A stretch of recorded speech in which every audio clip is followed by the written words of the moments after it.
Welcome to the Heavy Spoilers Show. I'm your host Paul, and this video we're breaking down the Godfather Trilogy.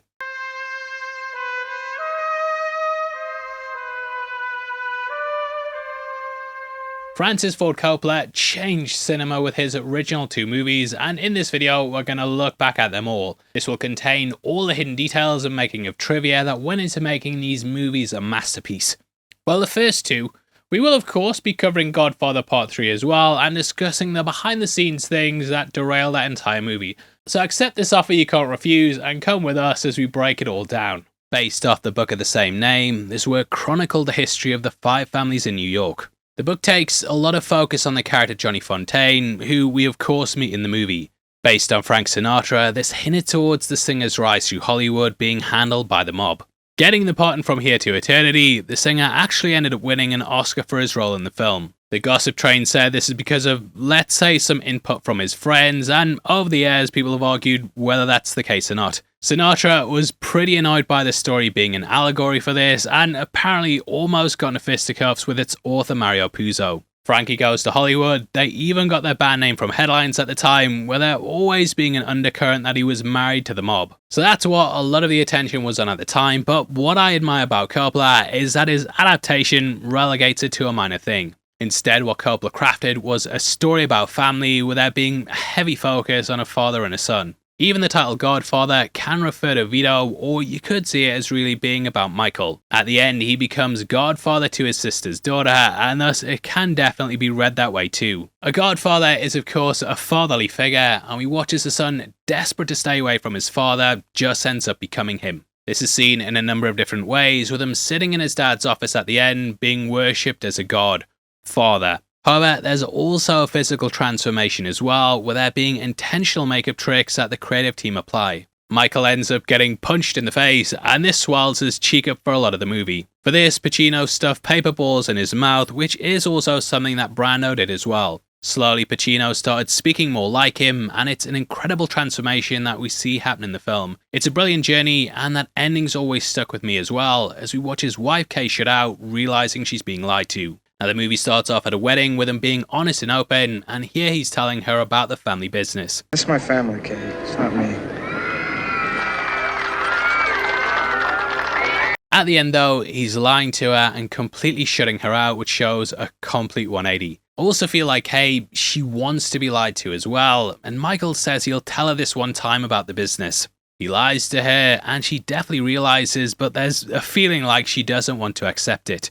There's so much you can read from that final shot, and it still gives me goosebumps. There's so much going on, and whether it's the oranges that constantly foreshadow a death, or just the catchphrases that it coined, things like saying someone sleeps with the fishes, it's something that's now forever in the public conscience. Now, the movie begins with a logo that has hand-holding puppet strings that dangle down to the font. This alone has become iconic, with it being referenced in things from the Fuji's logo all the way down to the Godfather chip shop round the corner from mine. That's not a sponsor, but they're great. Mario Puzo's name's also attached to it too, instead of it just simply being called The Godfather. This is because Coppola thought the screenplay was so faithful to the novel that Puzo deserved to have credit for it. The hand itself, though, represents Vito's manipulation of the world and how he controls people like a puppet. The 6 strings represent the 6 characters we're going to follow, and there's also religious imagery in it too. The words the strings connect to are in the latter part, with them being completely missing from God. The handle at the top also resembles a cross, giving a nod to the religious themes laced throughout.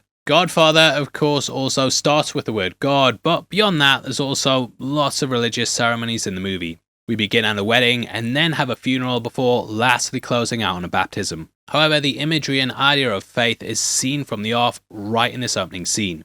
Here we have an undertaker asking for a favour, and he gives a long monologue directly to the camera as we pan out for 4 minutes. Basked almost completely in darkness, it's almost like a confessional booth at church. His first words are also, "I believe in America," with the idea of belief being tied in directly with faith.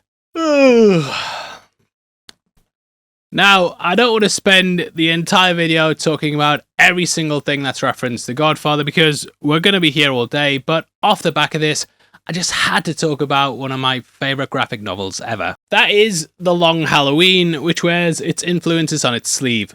Now, Jeff Loeb was told before he got to make it that the guys at DC loved how he'd done gangsters. Only issue was, Loeb hadn't ever written gangsters before, so he looked at The Godfather for inspiration. That's why the graphic novel starts off with an almost silhouette shot of Bruce Wayne saying he believes in Gotham City. It closes out with the line, "I believe in Harvey Dent," and the Long Halloween chronicles his fall into Two-Face. Now I think what this opening line signifies is the movie's comments on America and how there's sort of two sides to the country. We have this Undertaker who's lived his life by the book and has done everything to be an upstanding citizen.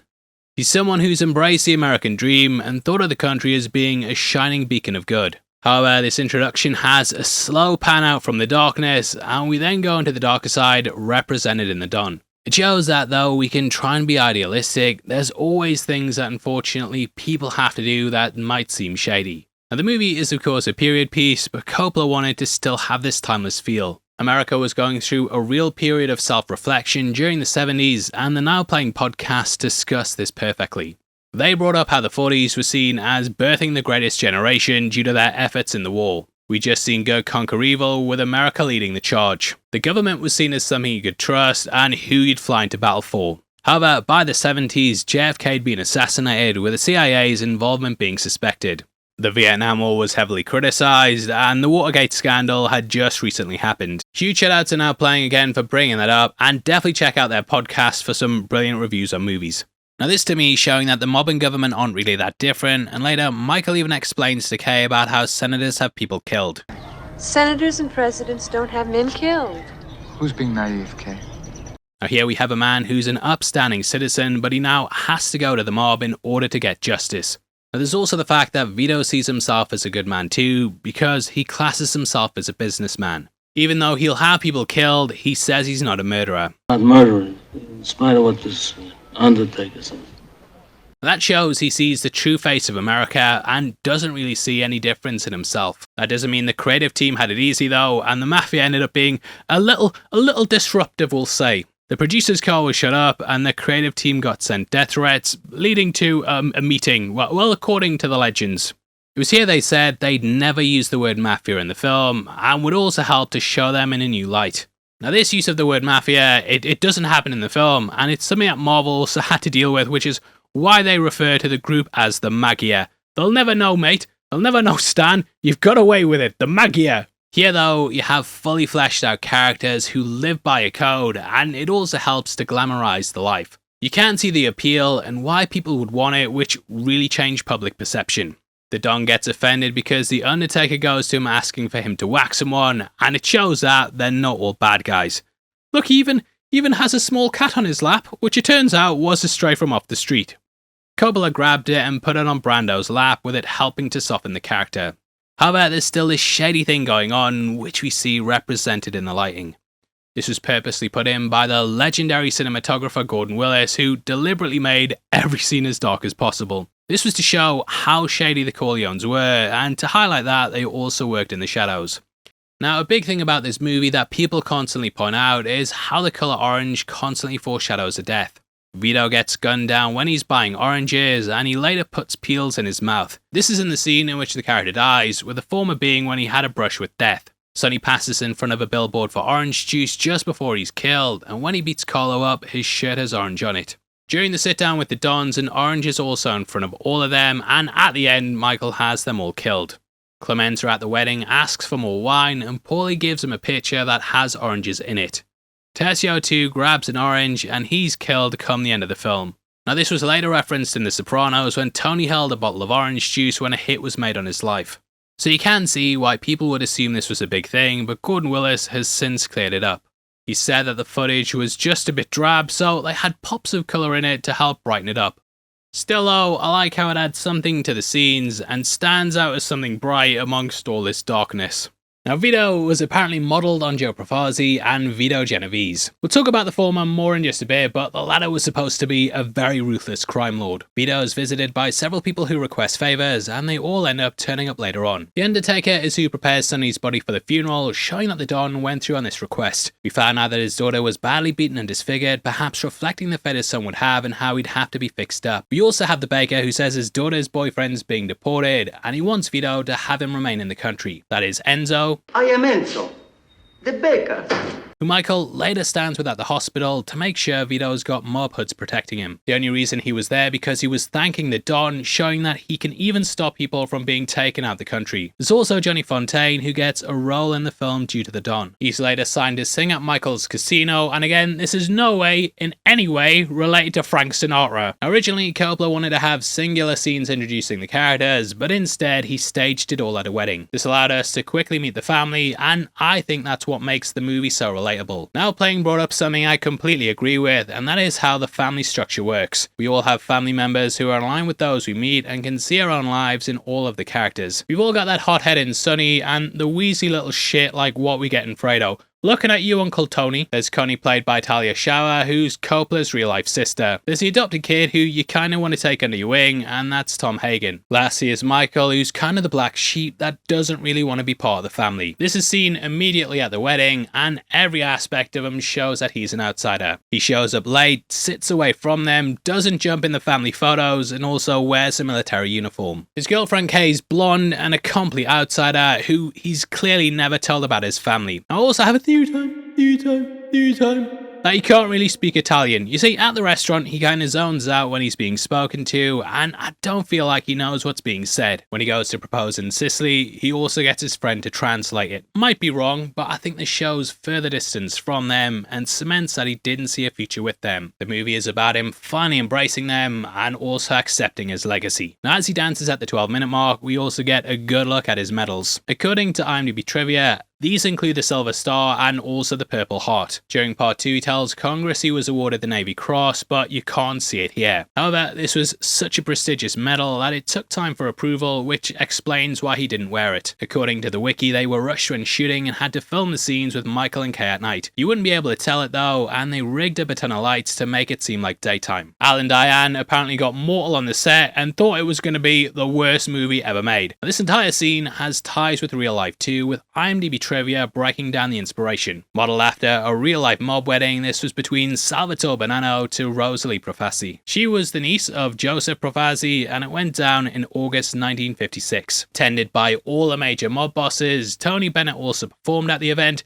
And like I've been saying, it's not Frank Sinatra. Now, this mansion is apparently in Long Beach, which itself has ties to the mob. Long Beach was notorious in the Prohibition era as being a haven for rum smuggling. Organised crime got a huge boost from this, and the gangsters ended up buying the lavish houses in the area. This too was mirrored in Miami decades later, and it's been discussed in a lot of other organised crime movies. Now, at this point, we meet Luca Brasi, who in real life was actually a mobster. He was part of the Colombo crime family and was sent in to monitor the set. Coppola gave him a role, but he kept messing up his lines, which was then incorporated directly into the character. He's of course who ends up sleeping with the fishes, and we get some foreshadowing to this just before he dies. At the 42-minute 10 mark, we can see him walking into a restaurant and can catch fishes embossed in the window. He then walks in with these fishes being like an overlay on top of him, foreshadowing the fate that lies ahead for the character. His death scene happens moments later, with him being strangled from behind. Now, George Lucas and Francis Ford Coppola, yeah, they're best mates like me and you, and he ended up giving a nod to this in Star Wars. Jabba the Hutt dies in a similar manner, with it deliberately looking a lot how Luca Brasi passes. Not a lot of people realise either that Lucas even worked as an editor on this movie. He was the one who put together the newspaper montage, which gave a lot of key information in a short space of time. The hospital also has long shots where we get scenes of just vacant corridors. Coppola realised that he hadn't shot the scenes of just that, so Lucas suggested using the ends of shots from after he'd yelled cut and the actors had left the scene. Going outside, we watch the FBI writing down the license plates of cars, which they also take pictures of.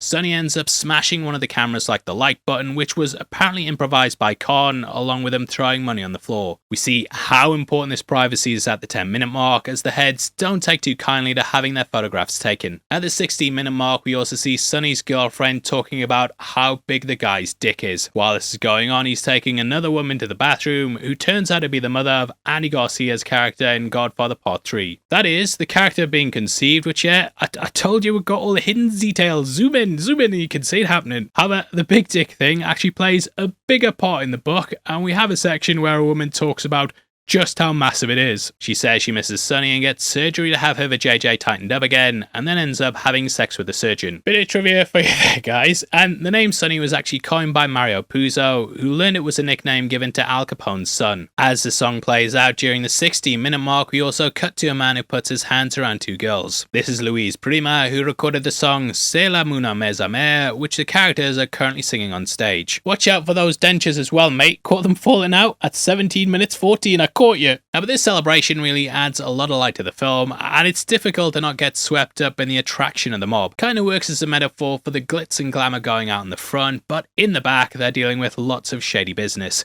Johnny then arrives, who sings the song I Have But One Heart. I have but one heart.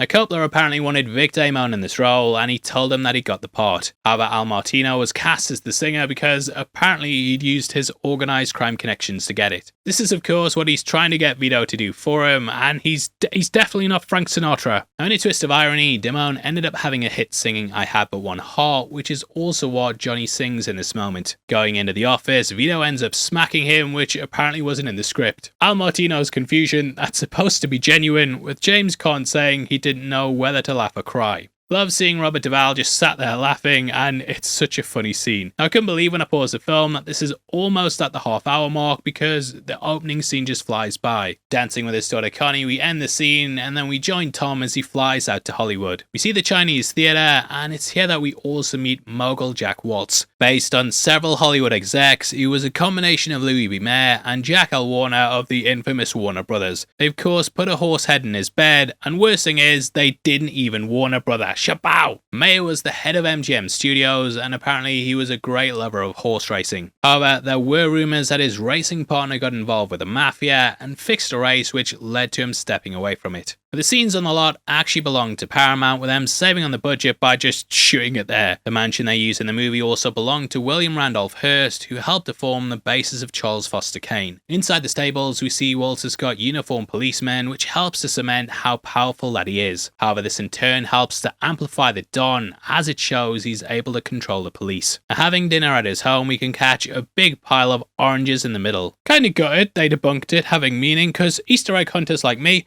we look ridiculous after writing a 9,000 word essay on how oranges foreshadow death. We look ridiculous! And a man in my position can't afford to be made to look ridiculous! Cutting to the morning, we then get one of the most famous scenes in cinema history, and one that's been mimicked millions of times. That horse head was real as well, with them originally using a dummy for the rehearsals. They ended up getting one from a New Jersey dog plant food, however, they didn't tell John Marley they'd switch it out for the shoot, so those screams of shock were real. In an ironic twist, it's alleged that mob boss Johnny Camino threatened the CEO of Paramount so that Gianna Russo could have a role in the film. He plays Carlo, and apparently got it because of them, which is quite funny looking back. Two of the big names auditioned for Paulie as well, with the first of these being Sylvester Stallone. After missing it, he ended up trying out writing his own picture instead, which later down the line would of course lead to Rocky. This was alongside Talia Shire, who plays the iconic Adrian in the movie. The other actor who missed the part was none other than Robert De Niro, who won the Oscar for playing a young Vito during Part II. Now, they had to trade off with this due to Pacino accepting the role and banging the drums slowly. Coppola persuaded the producers to release him from his contract and gave De Niro as a replacement. Now, you might also notice that there's an Oscar statue right beside his bed. This is Coppola's real life one, which he won for writing Patton. Now, when it came to making it, Paramount really fought with Coppola over the movie. Originally, the budget was just $2.5 million, with the studio wanting to set it in the 70s in Kansas. However, as the book got more popular though, Coppola argued it should be in line with that, and thus this was changed and the budget was up to $6.5 million. Now, Coppola wanted the movie to be a comment on capitalism, with a family acting as a way to show that. However, not only did Paramount not want Al Pacino as Michael, but they also hated Brando as Vito. The former was unknown at the time, and the dailies kept showing a withdrawn performance where he often muttered under his breath and didn't really have any of that,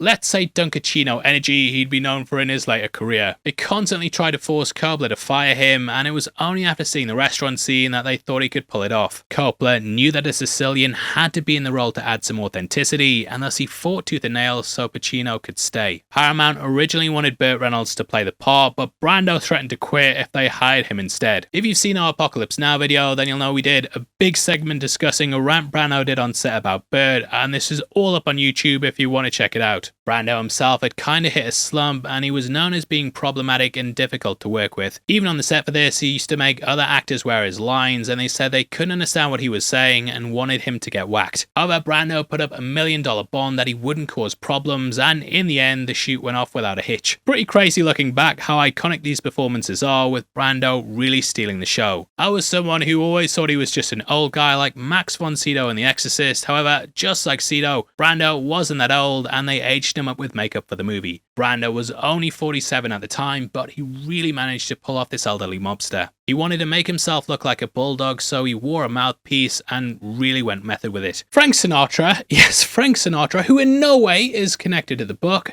he changed his tune and rather than suing Puzo, was now desperate for Brando's part. Paramount wanted him out too, and they kept trying to fire Coppola as well. According to the Now Playing podcast, he was like a mobster himself though, and kept strategically getting rid of his crew so they couldn't afford to lose him. They said that he'd find out he was about to be fired on the Friday, so on the Wednesday, he fired the assistant director and also the editor. They were basically up shit's creek without those two people, so in the end, they couldn't afford to lose him. Coppola actually found out the editor had been working as a ringleader and was snitching to the studio, so the guy had to get Luca Brasi'd.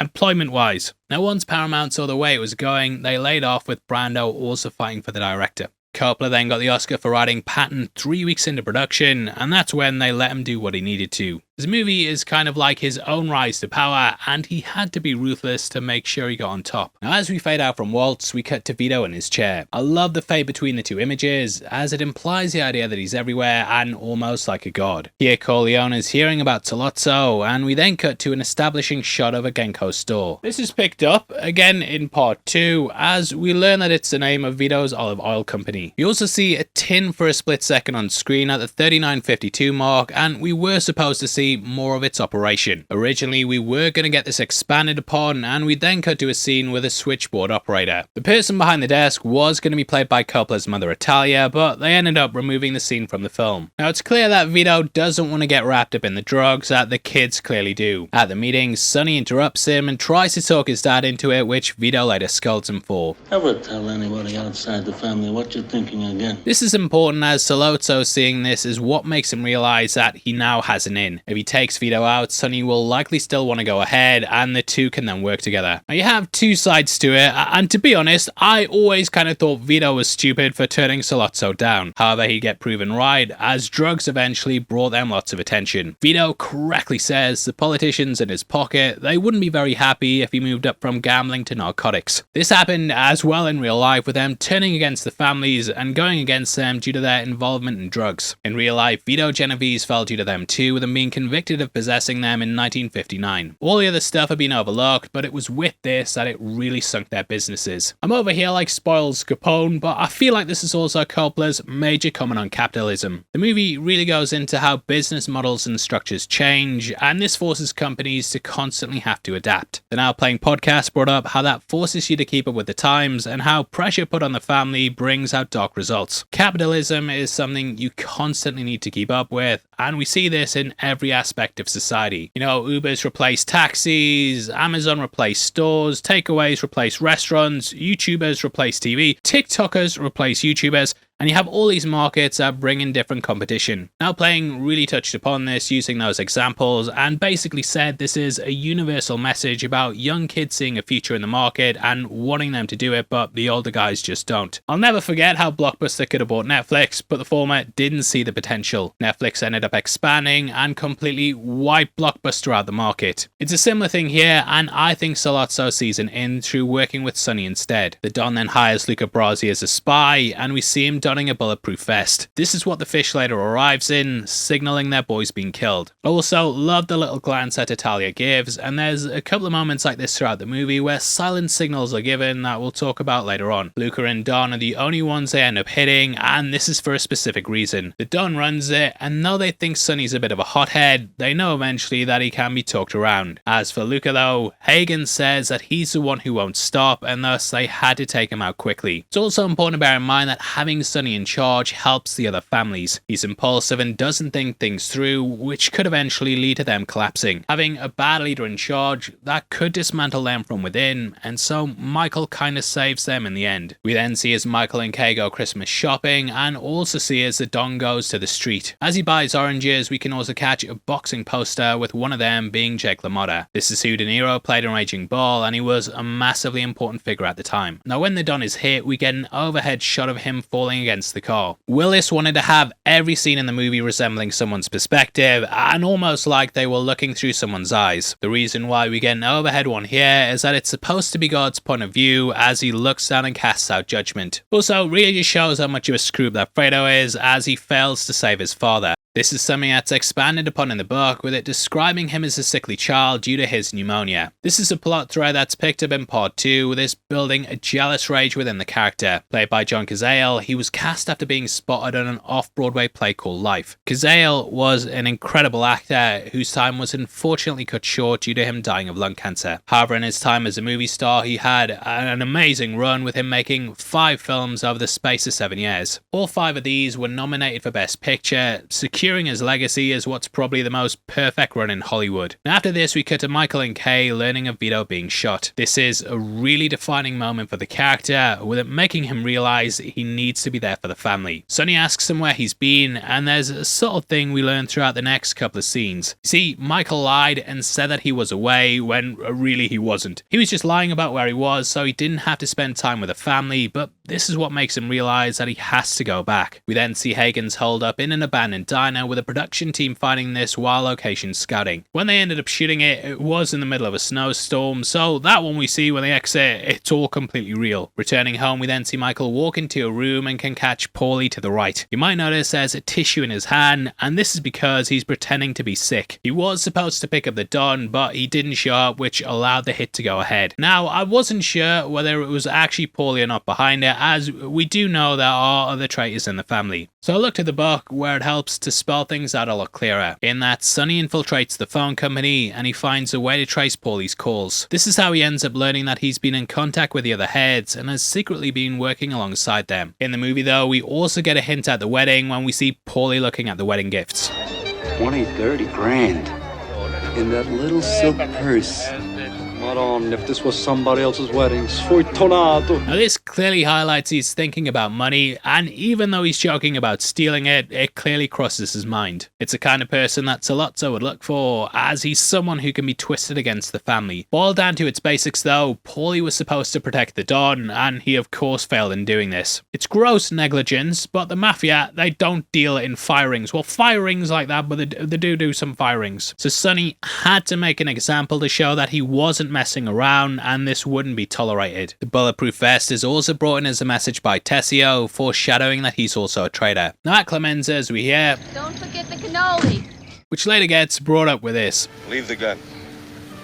Take the cannoli. Now this has become a massive catchphrase, but it was actually absent from both the book and script. Coppola dropped this in because he said he had fond childhood memories of his dad bringing in white boxes of cannolis from work. What was he doing all day, and why did he keep showing up with cannolis like Clemenza here? It's a bit of a weird tie to this, but Clemenza also brings up going to the mattresses. He's thinking of going to the mattresses already. We gotta find a spot over on the west side. This has also become a saying, with it being used to describe what happens during a gang war. Spoils Capone will tell you, and what happens is they pick out a vacant spot and then a large group of men lie low so that they can't be found by other rivals. This group of guys would obviously need beds, and thus that's why it's about going to the mattresses. Paulie is clearly interested in this as well, because it's something he could easily sell to Salazzo. Now we then see their journey through New York. Obviously they didn't have the budget to redecorate the entire street, so they just got stock footage of cars moving through the city. They then found the model of the car using this, rather than getting the car first and then trying to find footage with that in. You see why it's clever? Now back at home, Clemenza shows Michael how to make spaghetti for a big group, which pays off later in the franchise. During Godfather 3, that they pull me back in scene, you know the one, we can see on the table that there's a big pot of spaghetti. This shows that Michael learned it from Clemenza, and it's a nice tie back to this. Michael then ends up heading out, and we learn that he's not really seen as part of the gang because he's a civilian. Salazzo knows to lay off him, and this is why he's the perfect person for that meeting later later on. Going to the hospital, we get some awesome details, the first of which happens when he goes up to the reception. There's a poster that says join and serve, highlighting how Michael's about to join and serve the family. We can also hear a record skipping in the background. This is pretty ominous because we know that the hit's going down tonight. There's a half-eaten sandwich here showing they left in a hurry and a clear feeling of dread within the air. Escorting Vito into another room, there's actually a little detail if you're paying close attention. As they move him through the doorway, you can zoom in and see his hand getting stuck in it, which he quickly yanks out the way. So funny watching it, but hey, you broke character, Brando, you son of a bitch. Give me back that Oscar! Now inside we get a really touching father and son moment when Michael finally accepts he's part of the family. I'm with you now.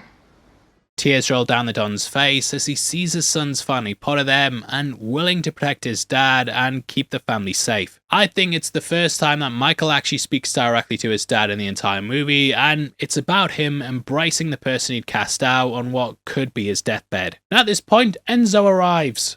I am Enzo, the baker. Standing outside, they pretend to be guards, which makes the assassins second guess the hit. When they drive out, Enzo pulls out a cigarette, which he can't light due to his hand shaking. Michael, on the other hand, handles it with ease, which shows how comfortable that he is with this life. This is why he takes a long stare at the lighter, because it's him realizing he is built for this shit. Now the police captain arrives and we see some of the officers, one of which says Michael is a war hero. According to the commentary, this is actually Detective Sonny Gross, who was a key figure in cracking the French Connection case. McCluskey then punches Michael in the face, which, as we said, is a bruise that he carries throughout the movie. One detail pointed out by Dan War Eagle on Reddit though is that this affects him in the long term. In Sicily, Michael wipes his nose constantly with a hanky, with the novel explaining that the punch damaged his sinuses. Now next we cut to the Corleone estate and see several cars parked up. You might notice that some of these have wooden bumpers, which was part of the war effort. The metal ones were taken and then melted down, with them being used as a way to fight in World War II. Now we learn that the Tatalias are being killed in retaliation, and this is why they've got more armed guards at the house. Sollozzo's desperate to sort a meeting to save his skin, but Sonny wants revenge.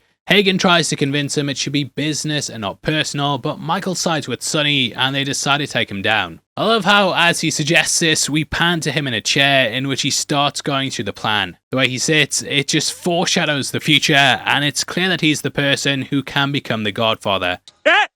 He said it! He said it! Now this was actually done for practical reasons, with Al busting up his leg in the escape scene at the restaurant. That happens later in the film, but they filmed it before, so to help mask it, they had him sit in this chair. He couldn't really walk, and you can catch Sonny playing with a cane in this scene, and this was actually Pacino's one that he was using after the accident. Now normally, the mob don't kill a policeman, but Michael's willing to break that rule because they control the media. This means that they can control the message as well, and thus they want to run stories that McCluskey's a dirty cop. We see this later on in the newspaper montage, and it's clear that they've put a lot of bad stories out there. Now the family then have a last supper of Chinese food, which was also a memory from Coppola's childhood. Yeah, they also talk about the hit, and Sonny suggests, so why doesn't he just blast who's ever in the goddamn car? Foreshadowing how he's killed later on in the movie. Michael's then picked up outside Dempsey Manassa's restaurant, which was named after the Manassa Mauler. That's what Jack Dempsey used to go by, and we can catch photos for him in the window. Finding out where the restaurant is, they end up placing a gun there so Michael can do the hit. There's still lots of tension though, because we don't know if the source is right, and Michael also doesn't stick to the plan. He's meant to exit the toilet and come out blasting, but we see there's a real conflict within him. It's such a good scene, especially because Sollozzo rattles off things in Sicilian, but just like Michael, we completely zone out to it. Initially though, this was done for practical reasons because Aleteri, he was speaking so fast that the subtitles couldn't keep up with him. People have translated it though, and it has him apologising for the hit on his father and explaining it was business. He calls his dad old-fashioned and hopes he understands why he had to do it. Now another point he brings up is really important for later on, as he says that he's got support from the other Dons. This is why Michael has to kill them, because they're all willing to turn against his family. We then hear the sound of train tracks over the scene.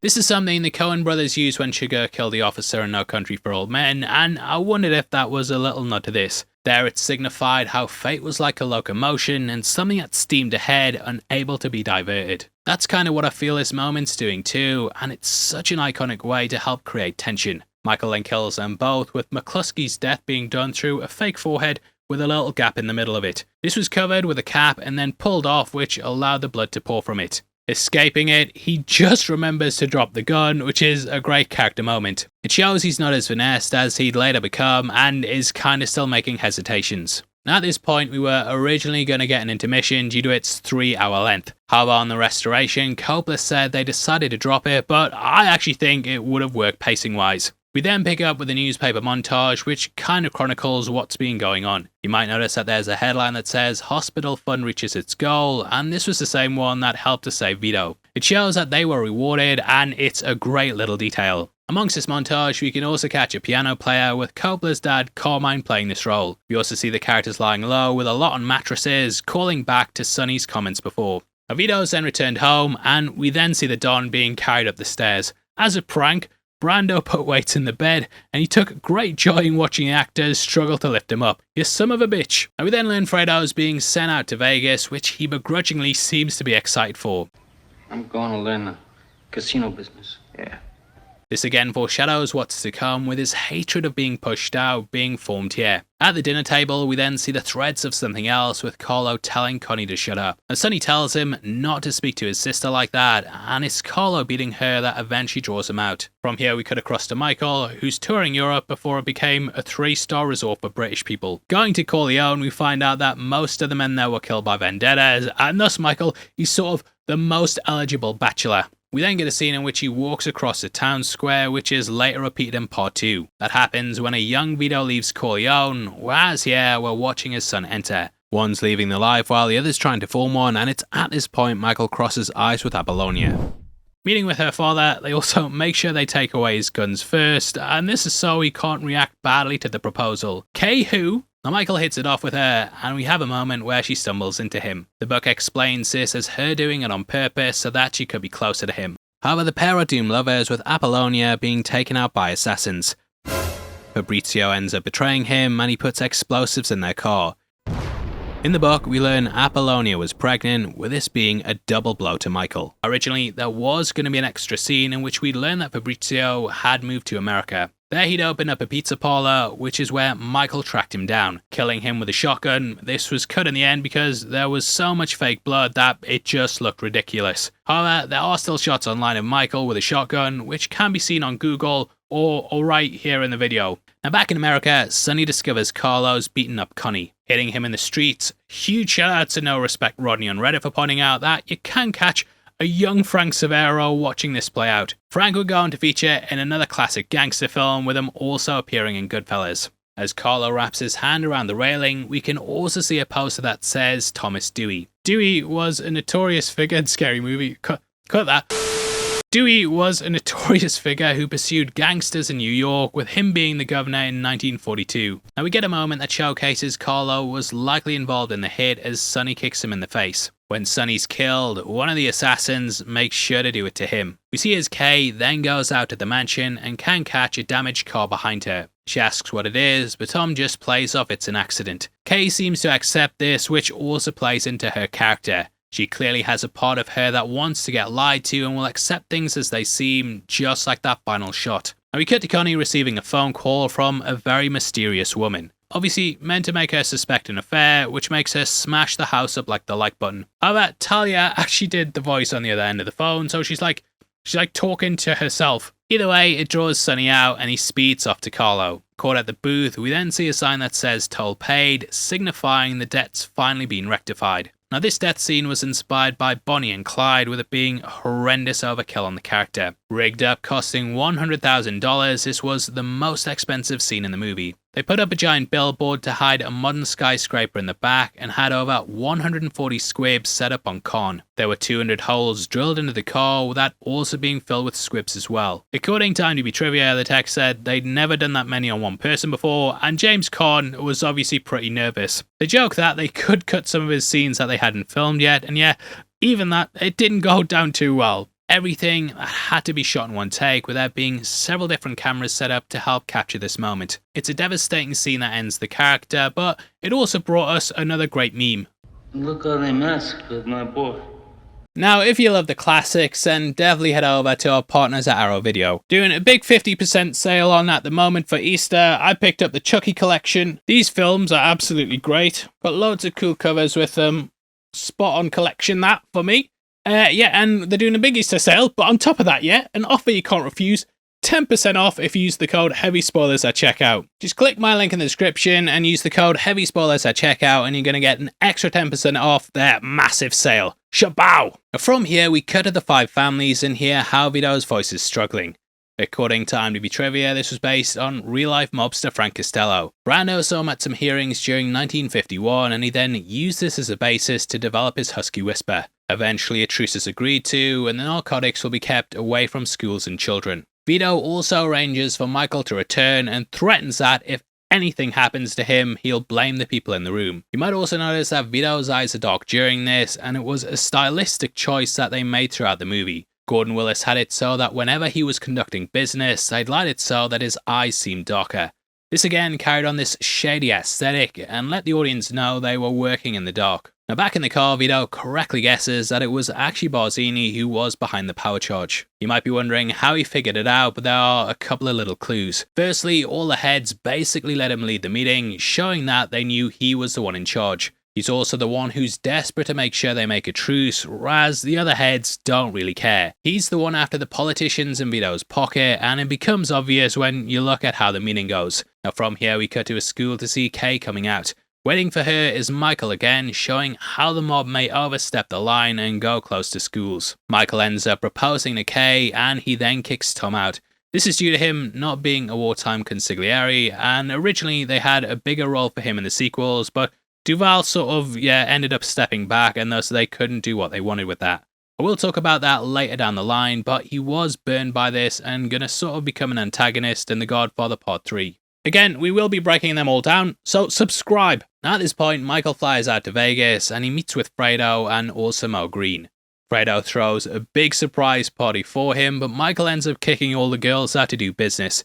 It shows his focus and how he's different from Sonny, who was constantly distracted by girls. Mo was also based on Bugsy Siegel, who was also killed by being shot through the eye. Siegel was highly influential when it came to creating the Las Vegas Strip, and the mob ties to it were shown in the movie Casino. Mo's death here was also greatly inspired by Battleship Potemkin, and they used special glasses when filming it. These fired outward away from the glass, so it just cracked the lens. The blood then trickled down, giving the illusion that he'd been shot through the eye. Now he refuses to sell his casinos to the family, and we see as Fredo starts to side with Mo. This is even after it's revealed that he beats him, and Michael becomes like his father. But don't ever take sides with anyone against the family again. That obviously calls back to that part with Sonny before. Now from here we cut to a car and catch Kay playing with a marionette. This of course links in with the logo and the puppet imagery, which is later followed up by the Don saying this. And I refused to be a fool, dancing on the string held by all those big shots. Now besides Michael, it shows who's in control, and he seeks counsel in his father, who tells him the ropes. It was your time that you would be the one to hold the strings. Now he lets him know that they'll set up a meeting, and it's here that Michael will be assassinated. This will be through someone he trusts who says they can guarantee his safety. The person who pitches this deal to him, that's who the traitor is, and this is how he knows that it's Tessio. Now this is the last conversation between the pair, and it saves Michael's life in the end. The Don then dies in the next scene, which was originally something that was going to be cut from the movie. According to the wiki, the studio felt that someone might see the funeral, and then they'd worry that people would theory time it out. This is why these moments were shot on a private estate, with the set being destroyed immediately after it was filmed. Putting peels in his mouth, I think, but we've all kind of scared our kids pretending to be monsters like this. Little Anthony watches his grandfather pass away, and he was played by Anthony Gunaris. They realised that he only responded when they called him Anthony, so they just kept the character's name the same.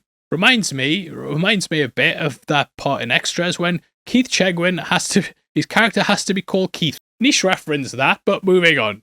Now finally, the meeting is arranged with Michael pulling off the hits as he gets baptized. Ordering murders and then being washed of his sins is such a smart way to get right in the eyes of God. The assassination montages are so well put together, and it shows Michael's reach in every aspect of society. He's got police, the hoods, and even the church absolving him, and yeah, this scene is perfect. The baby here is also played by Sofia Coppola, and a best performance by her in a Godfather movie. I believe you. Sorry if you're watching it, Sophia. I know you've had a lot of disses for your performance in Godfather 3, and I forgive you. Either way, it's a bastardization of religion and sums up the contradiction of the mob carrying out crimes while being religious. To them, it's just business, and it's a haunting moment that will live forever rent-free in my head. Becoming Godfather, he tells Carlo their Vegas trip's cancelled and that he has to go back to the house. There we see Tessio clearly figure out he's about to get killed, and he admits it was business. Such a chilling scene watching him march to his death, and though he begs to get off the hook, Hagen turns him down. Now I think it's a really dignified death, and again sums up that even Tessio knows it's just business. As for Carlo, the book tells us that Michael knew for some time, but he was keeping his enemies closer. He didn't want the other heads to suspect he was making a move, or that he knew who was betraying him, and thus kept things from Carlo, so it all seemed fine. It was at this moment that he knew. He fucked up. However, he wasn't 100% sure, which is why he promises Carlo that he's gonna survive if he tells Michael the truth. He buys him a plane ticket and says he won't make his sister a widow, which does come across as being quite sincere. However, it was a final move to confirm the truth, and we see him getting murdered in a car. There's actually a really subtle thing that Hagen does to signal this, and you can catch him pulling down his tie. Right after this, Clemenza starts to choke him, and it's such a big moment. Connie rushes out to her brother, well aware of what's happened, but Kay wants to remain in her naive little bubble. Senators and presidents don't have men killed. Who's being naive, Kay? He allows her to ask about his affairs one time, but he lies, which she immediately seems to buy. Michael knows she'll take it too because she wants to remain in the bubble. However, the doubt clearly lingers in her mind as Michael's given the tribute, and the door closes on her, showing she's shut out from the truth. Now, this shows that Michael's fully decided to embrace that position and to be known as the Godfather. It also shows his detachment from Kay, which calls back to the opening. There he sat with her, away from the family, whereas the door shows that he's now left her behind. This lie is what he's become, with it showcasing the true man that he is. It ties into the baptism, which in itself was a lie too, as he was denouncing sin while having it carried out. We have these two sides in which he's posing as a man of faith while also going against what that really means. In the final shot, we also have two sides which are represented in Kay and Michael. He's pretending to be a loving and truthful husband, all the while having this darker side going on in the back. It highlights that he's now shutting her off from this and willing to allow her to live off in this lie. However, the reaction on her face shows she's probably figured it out, and it's up to her now whether she accepts it or not. She questions the idea of the man that she's fallen in love with, and the door shutting shows that she's truly lost him. It's an incredible way to close out the movie, and it's the reason that I think it's one of the best films ever made. Even before it had finished filming, a sequel was greenlit because Paramount started to realise they had a big hit on their hands. Sammy the Bull said he left the movie stunned and that he knew a lot of heads who felt exactly the same way. Welcome to the Heavy Spoilers Show, I'm your host Paul, and in this video we're breaking down The Godfather Part II. The film is often said to be the best sequel of all time, with a lot of people saying this is even better than the first. Every time I've watched through the trilogy though, I've always preferred that one, so I'm actually really interested to return to the movie. Alien is something I always preferred over Aliens, but when breaking it down, I actually edged out the latter. So yeah, I'm excited to dive into it, and we're going to be going over everything that you need to know about it. This includes the hidden details, things you might have missed, and also the behind the scenes making of trivia. I also want to talk about whether Fredo knew, as that's a big question that hangs over the movie. If you dislike the video, I know it was you, so make sure you hit the subscribe and leave a comment, and don't forget the cannoli. With out of the way, huge thank you for clicking this. Now let's get into Godfather Part II, Electric Boogaloo.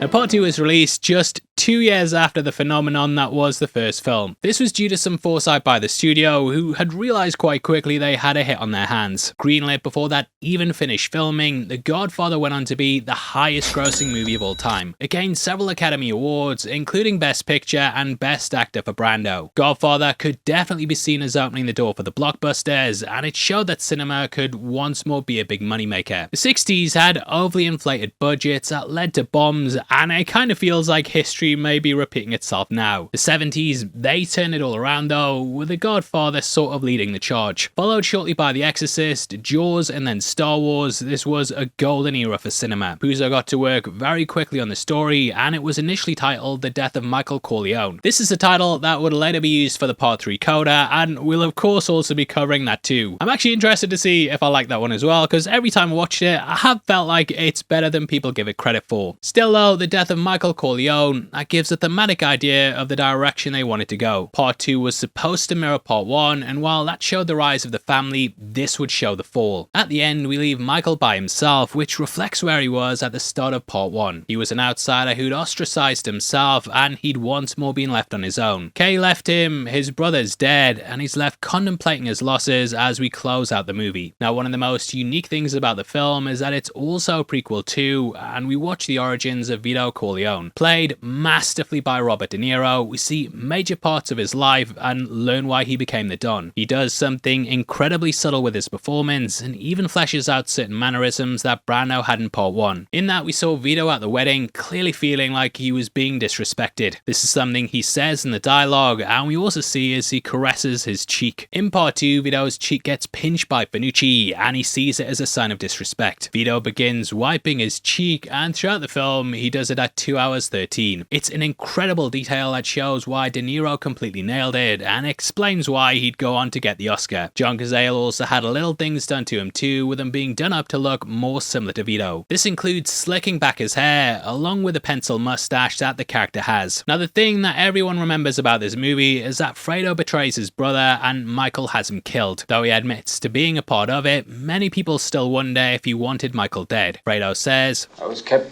pretty much in the dark. I didn't know all that much."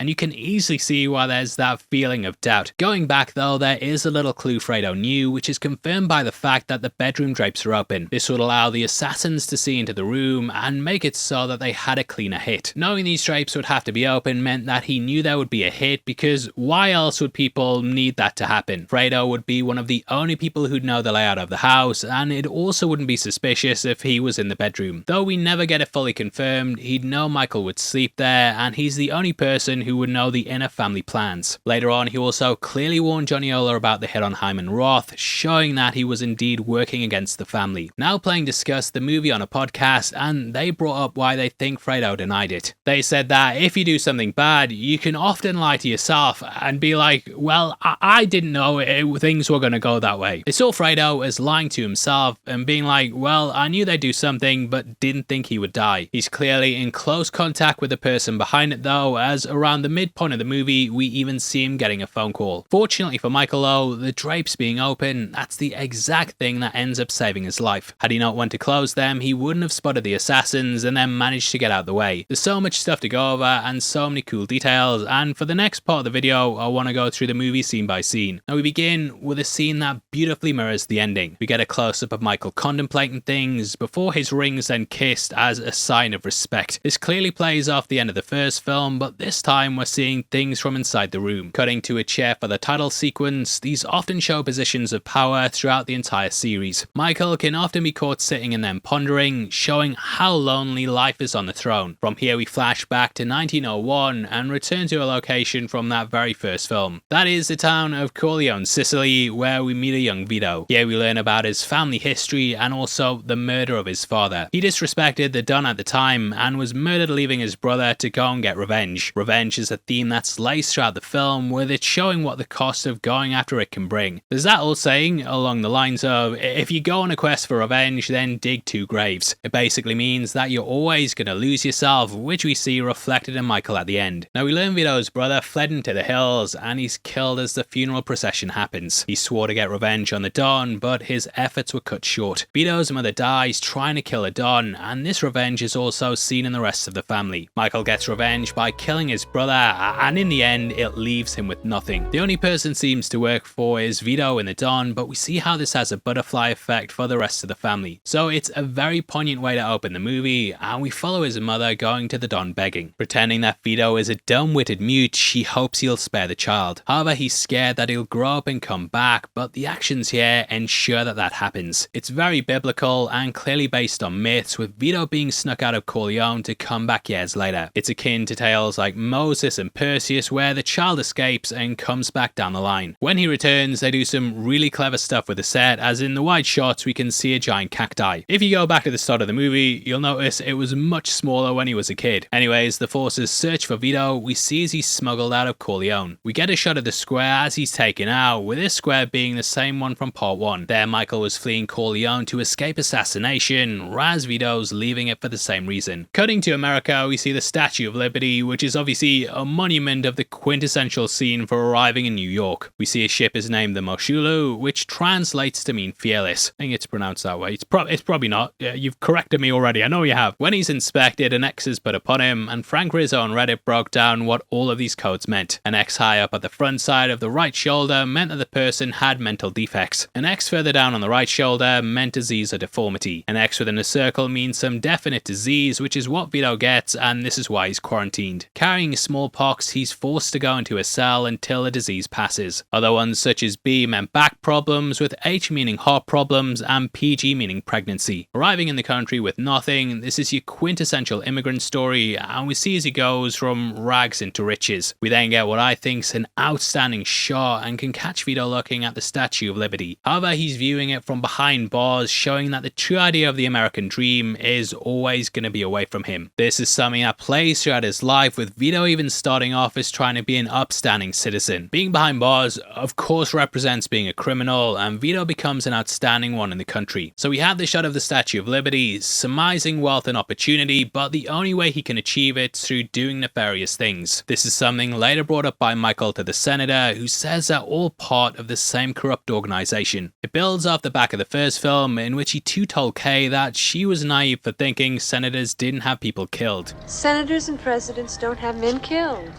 Who's being naive, Kay? This idea of a character looking through glass over a body of water is also echoed at the end when Michael has Fredo killed. He stands out watching over the lake, with the frames of the window also creating bars. This idea of having a family and going legit is as unattainable as the American dream is for Vito. These are two incredibly powerful moments, and it basically sums up the connection between the characters. Now, cutting to the communion of Anthony, we also see something that we touched upon last time. That is the relationship between the mafia and the church, as these are men of God, and yet they're still murderers. In their mind though, they're just being businessmen, and Vito even said this during the first film. I mean, we're not murderers, in spite of what this Undertaker says.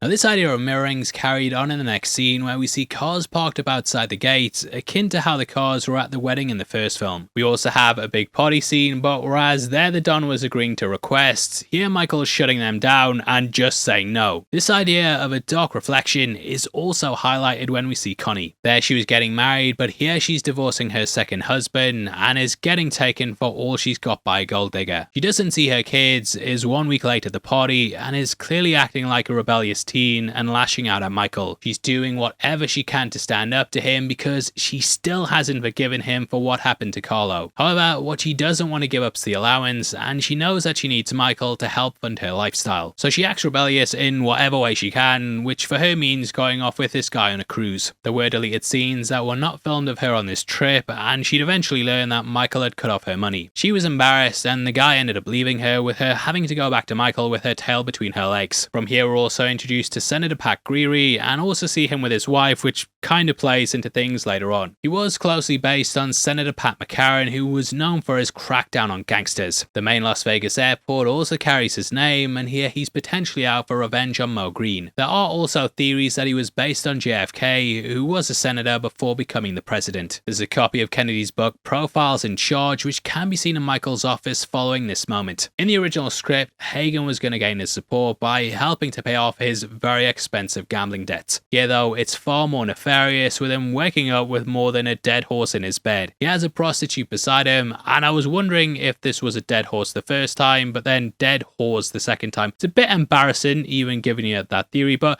it shows how things are much darker than the first time. They even strangled her using his tie, and there was clearly no messing about when it came to setting him up.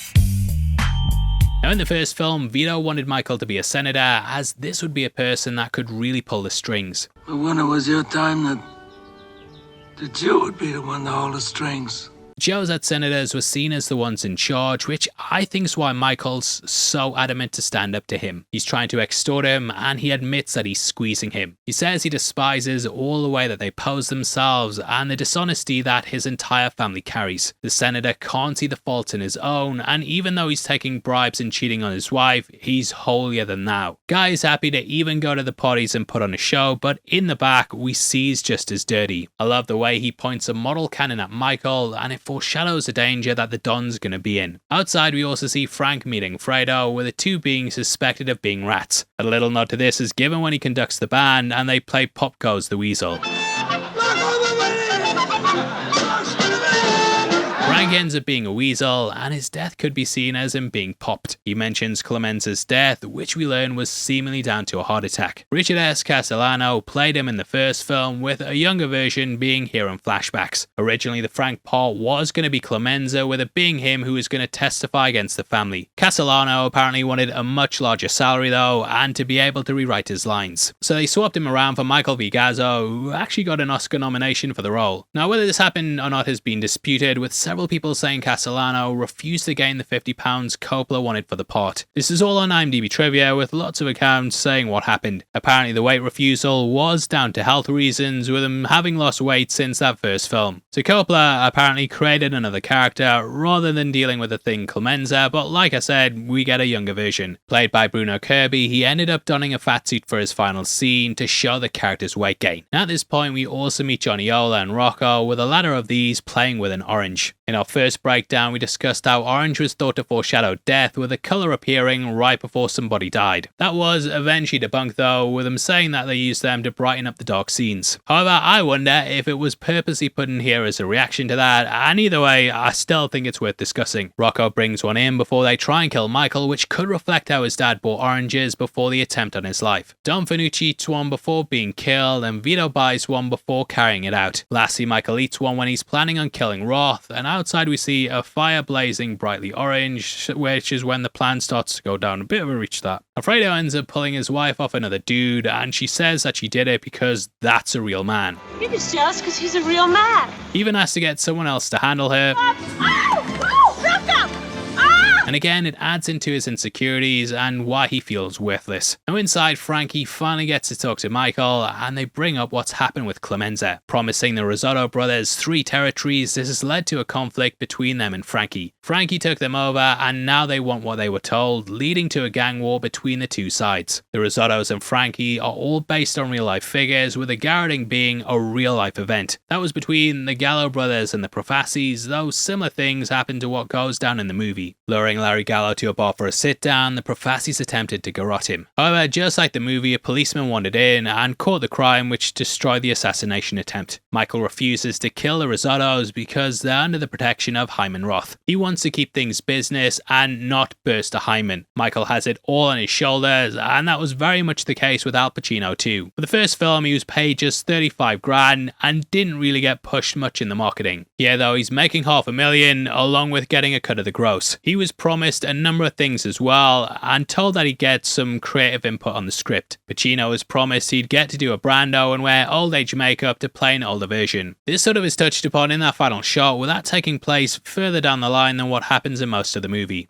Told he'd get to wear old age makeup, that comes in the scene at the end, which takes place in 1968. Was going to have Michael looking over where Fredo died, thinking about how his life had turned out. His son Anthony would then show up and tell him he hated him and wasn't going to follow in his footsteps. The pair were going to have a massive argument, with a conversation turning to Fredo. Michael was going to say that he drowned in the lake, which, as we know, that was a fucking lie. That was a fucking lie. This would be similar to the end of the first film, in which he lied to Kay about what happened with Carlo, whereas she believed him, or at least wanted to remain in the lie. Anthony said that he was gonna leave the family.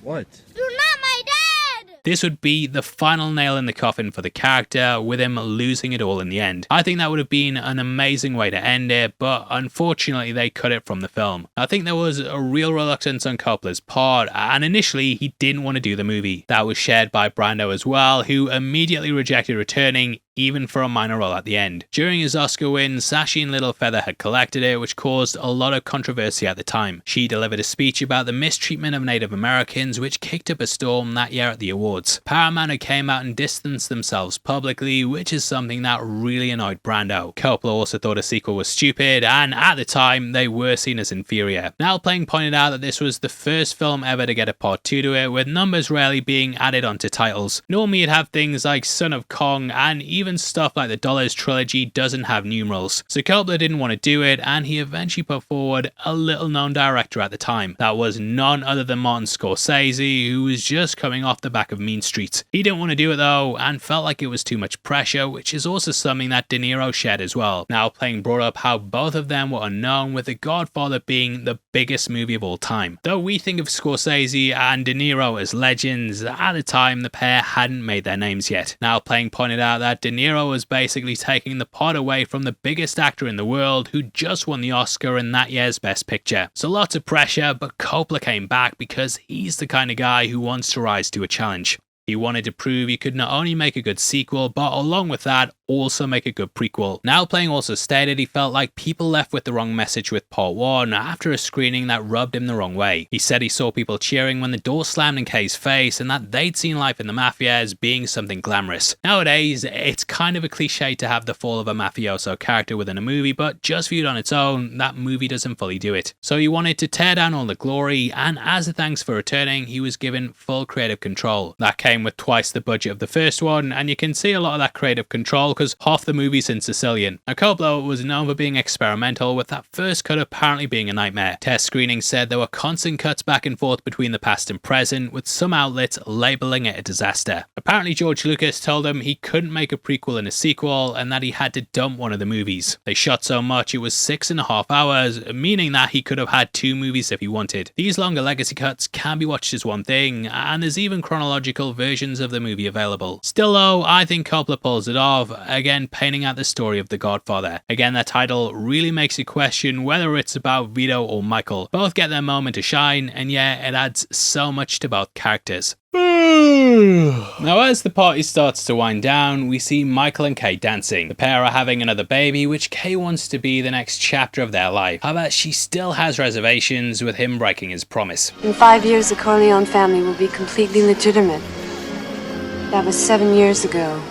So yeah, it's been 2 years over when he promised, and she's starting to have doubts. In the end, we discover that she had an abortion because she won't bring another Corleone into the world. I think this, along with the Fredo thing, is the thing that people remember most about this movie. Abortion's obviously still a big topic today, and looking at the time, this was a big move for the movie. Roe v. Wade had just passed the year before, and this was something that made them change the script. According to IMDb trivia, originally Kay was going to have a miscarriage, which was also going to be a big blow for Michael. However, Talia Shire suggested she should have an abortion instead, as thematically it was going to hurt Michael even more. Apparently Frances thanked her for this by giving her an extra scene where she begged Michael to forgive Fredo. Symbolically, it also shows Kay stopped believing, and that she knows that Michael is never going to change. Both him and Vito have the chance to go legit, which is presented to them at several points in the movie. Michael lies to himself and says he's doing it for his family, but I think we all know that he doesn't want to stop. Every time they have a chance to get away from it, both go after the power play instead. Power is addictive, and they won't give it up, and it's something that's run through both father and son. So Kay aborting their son means she's breaking the cycle, which would also be enforced by Anthony stepping away. It's something that's a big blow to the character, and it all comes full circle from the conversation here. Now that night the hit is done on Michael, with him managing to dive out the way. You can even see them shooting the mirror, and I wondered if this drew their fire because they didn't realise. Still though, we know someone let them in, which we can see by the fact the gates are open. Both assassins are killed, and there's the potential that Rocco was involved too, as Michael specifically tells him to bring them in alive. Keep them alive. We'll try. Rocco! Alive! Rocco, like Fredo, would have had access to the house, and potentially he's one of the people that opened up the drapes. He was supposed to be guarding over Michael, and it's kind of like Paulie in the first movie. Now I have a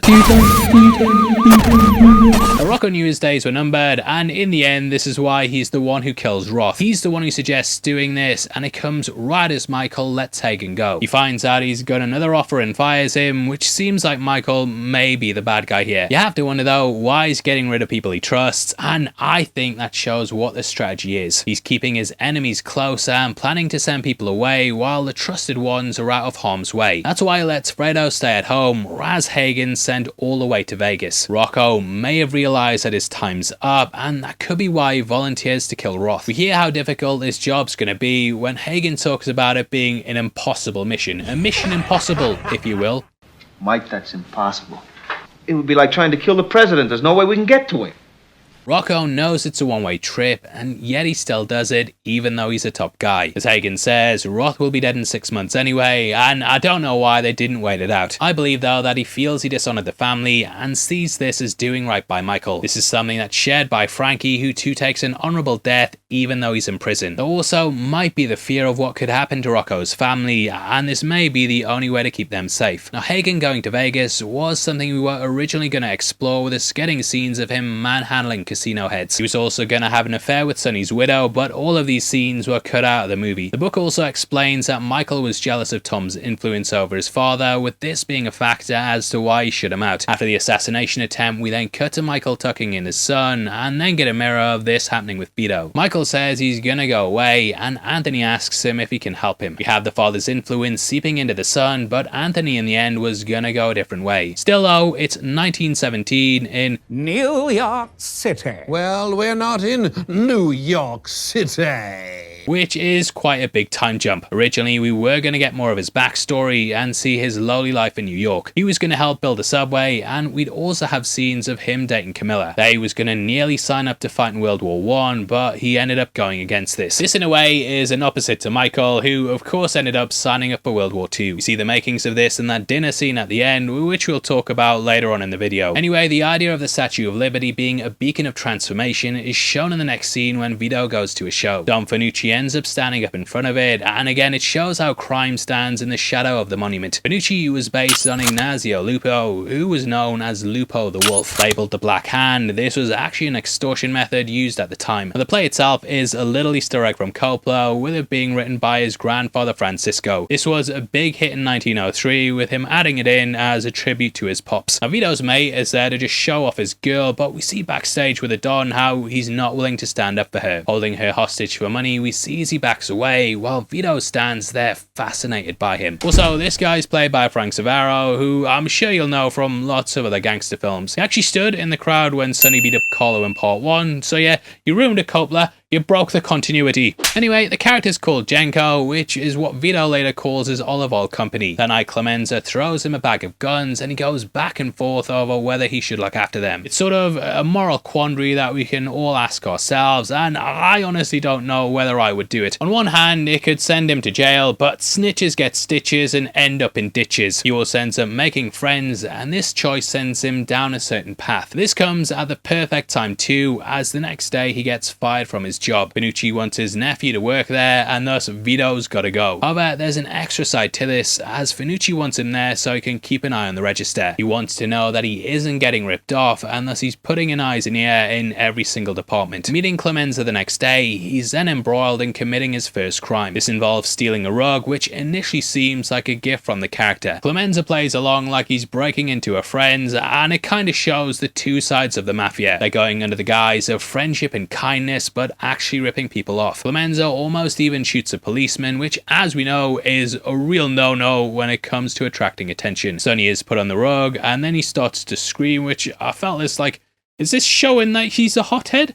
I kind of feel like it's a bloody Anakin Skywalker Darth Vader poster, you know what I mean. Anyway, back with Michael, we see Johnny Ola acting as a go-between for Hyman Roth and the Corleones. Wearing an all-orange suit along with a hat, you could think this might signal death.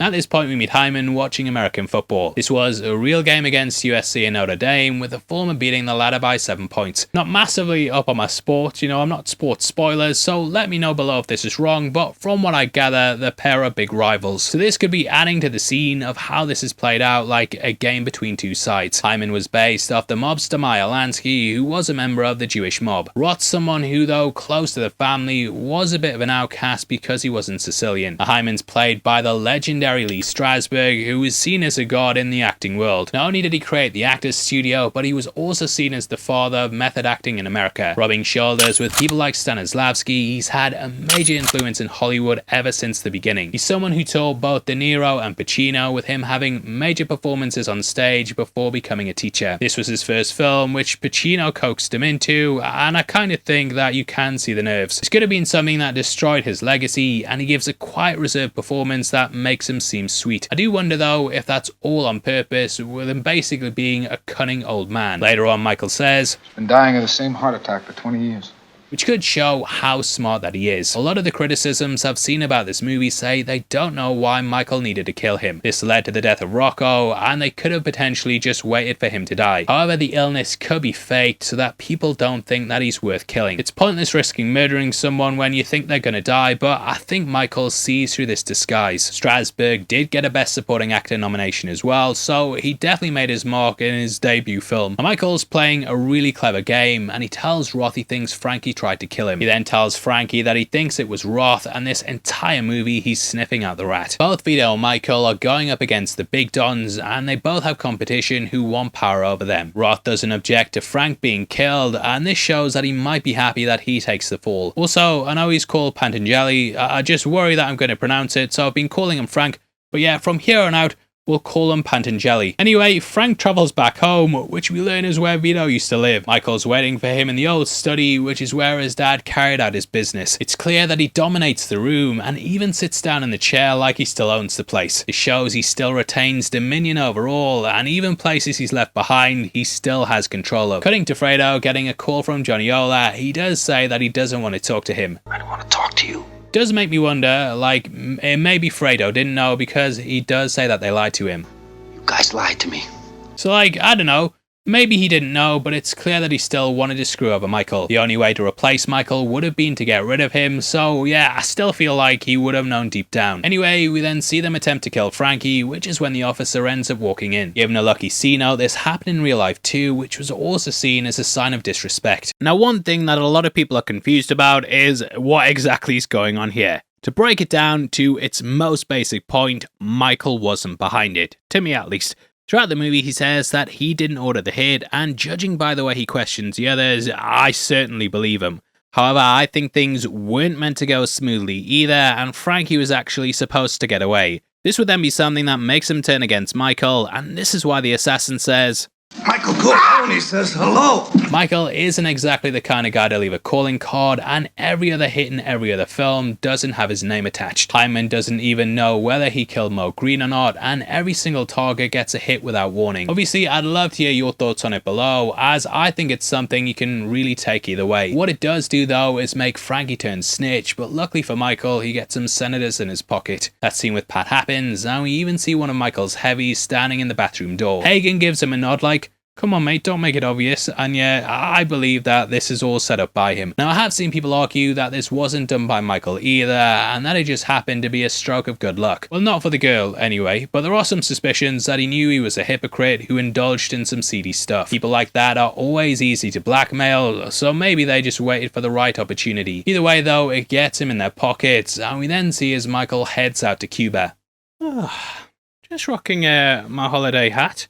Got a holiday haircut as well, you know, had to sharpen up for this part of the video because it's one of the big parts that people talk about for this movie. Now, whenever I've brought up this film to people who love it more than Part 1, they say the Cuban influences are what really hits it home. Happening over the revolution, this acts as somewhat of a history lesson. Things like the golden telephone happen in real life, with it now existing in Havana's Museum of the Revolution. Made to symbolize wealth, power and connectivity, it was presented as a gift from America. This was due to them being allowed to increase their rates in Cuba, but as this was going on, there was civil unrest in the cities. A golden telephone's absolutely pointless, and while people awe at it, there's inequality in the country. These corrupt mobsters and politicians are here to carve up Cuba, which we see symbolically in the cake-cutting scene. Presented with a literal map of the country, Hyman slices into it and then divvies it between the heads. The revolution, that brings them all down though, even though the figures believe that they're untouchable. Well, that is all except for Michael, who's the only one who realizes the rebels will win. Roth boasts they'll have a real partnership with the government for once, but as we know, Batista wouldn't last long. He was ousted on New Year's Eve, which we see going down in the movie. At the end of the day, it acts as a metaphor for an organization being torn down because it's racked with greed and corruption. This is too reflected in the family, with the Corleones tearing each other apart. I have to say, when thinking about it, it made me appreciate the movie more, and it's here where some big bombshells go down. Inviting Fredo, Michael's trying to catch him out too. Oh, Hyman Roth? Johnny Ola? No, I never met them. This is later backed up by Johnny Ola, who too makes it seem like he doesn't know Fredo. You don't know my brother Fredo, do you, Johnny? Johnny Ola? Fredo? We never met. Fredo in the end gets drunk and plays his hand because he slips up, revealing that he knows Johnny Ola and Roth. Hey, Freddie, where did you find this place? Johnny Ola told me about this place. He brought me here. I didn't believe it, but seeing is believing, huh? Old man Roth had never come here, but old Johnny knows these places like the back of his hand. Now outside, I feel Fredo's conscience gets the better of him, and he says that he doesn't feel part of the family. Now, Mama used to tease me. She'd say, you don't belong to me. You were left on the doorstep by gypsies. It's clear he just feels completely alien to them, and even says he feels like he was just left on the doorstep. Seconds later he says, I was mad at you. But then quickly the subject changes. I think it's clear though he was just about to admit it to Michael, which Michael also clearly picks up on. Knowing he can sniff out the rap by seeing what happens, Michael tells Fredo he's going to have Hyman Roth killed. Later on, when his assassin goes to do it, we see armed guards moving through the party. These end up shooting him as he goes to kill Roth, with it being a very clear tip-off. The only people who know about the plan are Michael, Fredo, and the hitman, so it quickly becomes obvious exactly who tipped him off. It's not like they randomly stumbled across it, they marched through the party and then up to his room. So they had to know it was gonna go down, and this clearly shows that it was Fredo who leaked it. Now, according to IMDb Trivia, Coppola and Puzo went back and forth over whether to kill Fredo, with the latter saying that he should be kept alive. He felt like it was irredeemable for Michael, and also, hey, the guy invented the character and just didn't think it was right. In the end though, the pair came to a compromise and agreed that Michael would wait until their mother was dead. Now more clues come when Michael goes to Hyman's room and the pair discuss their deal. Michael didn't originally bring the money, but he's had Fredo come in to keep up the illusion. Hyman says, My sixth sense tells me your brother Fredo brought a bag full of money. Obviously, this guy isn't psychic, so I feel like this is an indicator that Fredo tipped him off. He asks who had Frank killed, and Michael says he didn't give the go-ahead, again indicating that he wasn't the one behind it. Thus, I think Frankie was left alive, so it would create another enemy for Michael. It's here where Roth also plays his hand and gives away why he hates Michael. Talking about Mo Green, it's clear he thinks he was a great man, and he says that no one knows who gave the order. It's clear though that he knows it was Michael, and though he says he let it go, it's very clear he hasn't.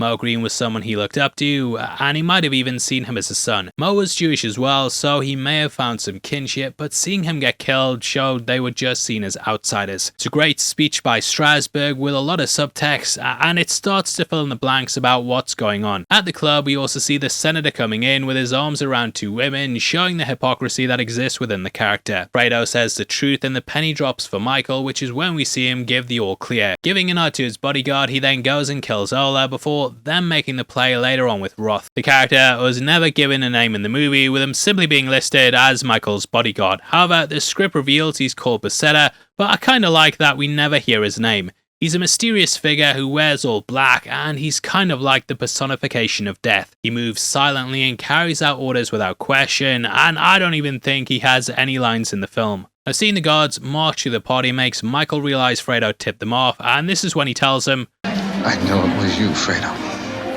You broke my heart. It's one of the most iconic moments in cinema history, with Michael giving Fredo the kiss of death. Although he won't get his revenge here, he's pretty much laid the seeds, and we see how Fredo never really trusts him. Outside, Michael even tries to get him in his car, with him trying to reassure him that he's still his brother. I wouldn't go in, mate, you know what happened to Carlo. Fredo, come with me! You're still my brother! Fredo! Now the president's just stepped down and everyone's rushing out as we see the revolution start. In the background you can hear the song Rite of Spring, which was composed by Igor Stravinsky. Being said to be a piece that redefined classical music, it was designed with no real order, meant to evoke emotion. This piece was about a pagan society that committed sacrificial rituals as they believed it would allow them to survive the year. That's something you see here, with a new year being brought with a wave of destruction. Travelling home, Michael asks what his son was bought for Christmas, and this is so he can pretend he was the one who got it. It shows that he always puts business above everything else and won't be there when his family really need him. This is hammered home by Hagen telling him Kay had a miscarriage, which is something that he really should have been there for. Dealing with the loss of a child is sort of reflected in Vito, who's seeing baby Fredo battling with pneumonia. I know Fredo doesn't die, but you know, being a parent myself, you worry quite a lot, and I can instantly feel the pain that both characters are going through. This pneumonia is also something that was discussed in the first book, and it described Fredo as being a very sickly child. Outside, Vito is held up by the Don, who I love popping up randomly in the car. You can also see Francis Ford Coppola for a split second, which happens when he's reflected in a car window. Caught you, mate! Now, Fanucci says he heard they took $600 worth of dresses, which was the equivalent of a year's salary back then. At Vito's, you also meet a young Tessio, who was a big character in Part 1. He appears at the end, which has thematic callbacks as he joins them for dinner in that family flashback. We were also going to see Vito meeting a young version of Roth, but these scenes ended up on the cutting room floor. Telling his friend to underpay Fanucci, he says, I'm making an offer you don't refuse. He said it. Standing up to Fanucci, he tries to offer him some work, but Vito now wants the whole pie. That cheek rub clearly rubs him the wrong way, and he ends up killing the character. Stalking him through the streets, we see a church parade and also a puppet show. Fanucci ends up walking away from it, saying it's too violent, with these two elements showing the hypocrisy of the mafioso. You might also notice that he has a scar on his neck, which was going to be explained in a deleted scene. That showed him getting jumped by some kids and then having it slit, which explains how he got it. Kinda glad they cut it though, because he massively hams it up and stumbles through the street.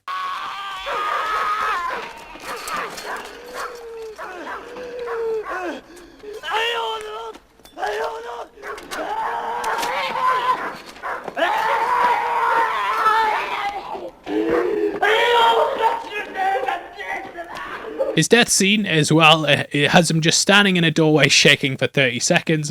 It always kills me, it's a tongue hanging out. And I say that though, but you will be missed, Fanucci.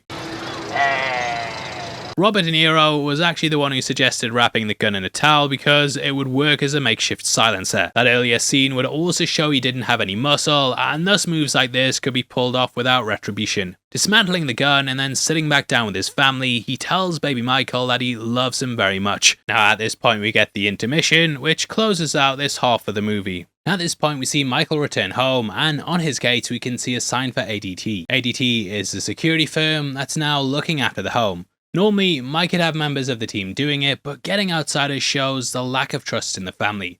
Returning home, the place feels vacant, and though he sees Kay, he doesn't go and talk to her. I think for him, business is easy, whereas it's the matters of the heart that he finds most difficult. Cutting to the Senate hearing, this is a big part of the movie that sees the mafia being questioned by the government. On the commentary, Coppola revealed this is based off the Josie Valachi hearings, with him being a gigantic mobster at the time. Roger Corman also plays a senator, with him being a legendary figure in Hollywood. Going to his mother, Michael asks what his father would have done, and we return to Vito, now getting oranges as a sign of respect. This calls back to the first film, as there he bought oranges as well, and it's clear that he's known for doing this in the neighborhood. Rocking his pencil mustache, he's now more akin to how we know Vito. De Niro apparently debated whether to grow one, but after a coin flip, he decided to go with it. He spent 4 months learning to speak Sicilian and really sunk into the role. Later on, when he returns to Corleone, he also wore a similar dental appliance to what Brando had last time. Now he's truly become the Don, and we see him helping out a woman who's being evicted from her home. This is Anita Colombo, who is the grandmother of Sonny's wife Sandra. After being disrespected by the landlord, Vito rubs his cheek, again carrying on the mannerisms to show how he feels. As the pair are talking, a passerby says hello, which is something Coppola was apparently furious about. This was Carmelo Russo, who was supposed to be an extra, and he'd been instructed to simply walk by. However, De Niro convinced him to keep it in the edit because it showed the respect that the locals had for Vito. Shutting him down, the landlord ends up returning after learning who he is. There is a layer of comedy added into him turning into a coward, as they purposely lock the door so he can't get in or out. They placed a nail into it, which you can see Frank Severo putting in right after he opens it up. This was kept secret from Leopoldo Tresti, who was a big comedic actor at the time. Sorry for butchering your name there, but Coppola wanted to see him improvise his way through the scene, and we see the panic as he tries to open the door to get out.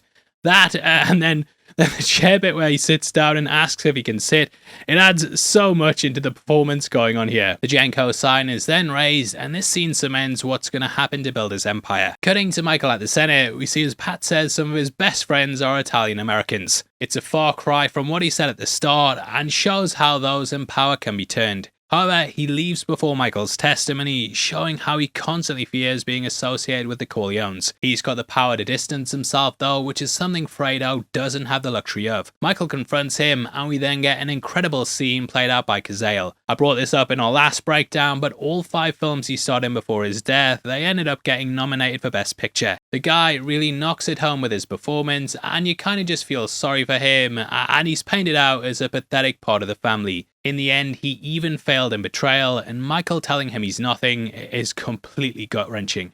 The next day, Frankie starts to testify, but we see how he changes his tune. His brother's brought in alongside Michael, which makes him turn the hearings to a joke. Now you might wonder why it is that this happens, with it being in place for a number of different reasons. Firstly, it's a reminder of where Frankie came from and how they do things back home. Frankie's brothers are done, and him snitching would shame his family and break the code of Omerta. Omerta, I think it's pronounced. Anyway, this is why Hagen leans over and says his family's honour's intact, as it reminds him of exactly where he came from. Secondly, it shows that Michael wasn't behind the hit, which is what deluded Frankie into testifying. Knowing he didn't do it is why he backpedals in the end, because he's realised the truth. Thirdly, I think it just shows that though Frank's safe, the Mafia can always get his family. They brought his brother all the way out from Sicily, and it highlights that they can get his family anywhere. Later on when Hagen visits him, he makes sure his family's looked after, and this is all agreed to if he takes himself out. So yeah, that's what this all boils down to, with him turning the hearing to a farce. You can also catch Harry Dean Stanton there, which was a really nice surprise, as I completely love the actor and forgot that he was in it. Thematically, it also shows the two brothers won't dishonour each other, which is something that Fredo and Michael are now dealing with. Frank dies with honour, whereas Fredo doesn't, and Frank kept his family together, whereas Fredo took them apart. You could also see Michael being someone who did that too, as his beef with Fredo is what made him act with dishonour. Kay can't stand to be with him anymore, and he tells her in plain facts that he won't let her take the kids. He tries to bargain with her and says that he'll change, but she's been through it enough to know that he won't. Admitting that she's had an abortion, we then see as it completely destroys him. Shut out the family, we then see her getting scurried out by Connie around the 3:06 mark. She wants her to be gone before Michael comes, but he arrives just as she's leaving. In the end, she gets the door slammed in her face, echoing the ending of that very first film. Kay's always going to be shut out no matter what, and it's a really tragic arc for the character, until part 3. Should have just ended it here, mate, but we'll leave that for now. Now back in Corleone, we see Vito arriving, and he presents a Statue of Liberty model as a gift. This builds off the back of everything before, and showcases that he's living that twisted American dream. Here we also see Don Tomasino, which is the man who kept Michael safe in the first film. Sonny pretends to fight with him, and yeah, I write how every scene that Sonny's in as a kid, he has some like, I'm gonna beat you up, he's a little hothead. It's a nice setup sort of thing. Now returning to the place that set him off on this course, we see as Vito gets revenge and finally kills the Don. Carving him up, this is a very poetic killing because it's something his mother also tried to do. He could have easily have gone in and shot him, but the knife was the weapon she had, so that's what he uses here. They also present him with a Genco olive oil box, which is something that we saw in the first film. We learned that the Don had exported the olive oil from his villas, and then Vito would sell it in America. Vito is obviously going to take over the operation, and not only did he take his life, but he also took his business. The square returns in a poetic final shot, and we see the family wave goodbye with Vito waving Michael. I was wondering if this played off the idea of a puppet, with the strings of manipulation being laced throughout the series. His control is what led Michael down the path, and we cut to the present to see that his mother's died. Fredo's future assassin greets him as he walks off, and we know that he was instructed earlier to take him out when she was dead. I don't want anything to happen to him while my mother's alive. Now Connie begs Michael to forgive her brother, and it echoes the fate of her husband. He too betrayed the family, and it shows how Connie's completely looked over. In the end, she's his last surviving sibling, but he's killed people that she loves twice now. She says that she hated him for many years and did things to herself to hurt him in some way. He still overlooks this though and does the thing that will break her heart, leaving him without her in the end too. I think that would have been a great way to end her character, but yeah, she comes back for part 3. which we'll talk about next time. Now Michael and Fredo hug it out, and though it seems genuine, he gives a sly look that fucker's gotta go. Having a meeting with Hagen, he brings up how getting Roth would be like trying to kill the president, which Michael quickly rebuffs. He says that if history has taught us anything, it's that you can kill anyone, with JFK happening shortly after this. Well, like in terms of when the movie itself takes place. There were suspicions that the mob were involved in that, and they gave a nod to this with what happens with Roth. Killed in a similar way to Lee Harvey Oswald, this echoes his death at the hands of Jack Ruby. Ruby was thought to have mafia connections, tying this all together. The hits start to go down with us getting a montage that's very similar to what happened in Part 1. Kinda sad seeing Fredo talking to Anthony and bragging about the time he caught a fish. He boasts that nobody else could catch one, which I think basically sums up his life. He's been desperately trying to be good at something, and his death on the lake fishing all ties back into that. This poetic nature's also carried out with Frankie, who sees his death like an old Roman assassin. He remarks that the Corleones were like the old Roman Empire, to which Hagen says it once was. I often think about the Roman Empire, and that of course crumbled from within, with this being how the Corleones fall apart too. In his passing goodbye, Tom calls them Frankie Five Angels, which I believe's a clue for the end of the first film. This highlights he planned out the death of the 5 family heads, which is why Michael trusted him so much. He even had him living in his own house, and yeah, it's a great goodbye for the character. Fredo's death then segues into the Don's birthday, with Sonny introducing Carlo to the family. This just so happens to be the same day as the Pearl Harbor attacks, with Michael then enlisting in the war. This is the first thing that pushes him away from the family, and in the end we see him left on his own. It depicts the loneliness and solitude he'll have from his family, which is also shared in that very final shot. It also highlights how ruthless he is, as he has several of the people he had killed. Carlo, Tessio, Fredo are all wiped out, and Hagen's kicked out the family. Sonny dies, and as we said with Connie, I always feel like she was going to leave after Fredo's death. This being a flashback is also important, as it's technically carrying on Vito's story. This being his birthday has symbolic meaning, as it shows all of the things that came from his life. Sonny basically says that his dad thinks it's stupid fighting for a stranger, and this is when Michael says he's enlisting. Sonny makes it clear it's gonna break his father's heart, and it sums up what his life's led into. He built a family where his favourite son would hurt him and destroy the family along with his legacy. While they go off to sing happy birthday, he remains behind, away from them all. Remembering him and his father on the train, we close out with an older Michael remembering the past. There's so much that you can read into in this moment, and I think he's probably thinking about what he lost. It sums up the individual versus the family, with Michael symbolizing the former. Tom told him that Vito had big plans for Michael's future, but he retorted by saying it was his future. This embodies him viewing himself off on his own, while the rest of the family are more like a collective. Everyone in the family from when he took over has only been allowed to exist on his terms. Connie and Kay were controlled, as was Fredo, and even Hagen's life was shut down too. In trying to hold things the way that he wanted, it sifted through his hands, and he's lost everything he had.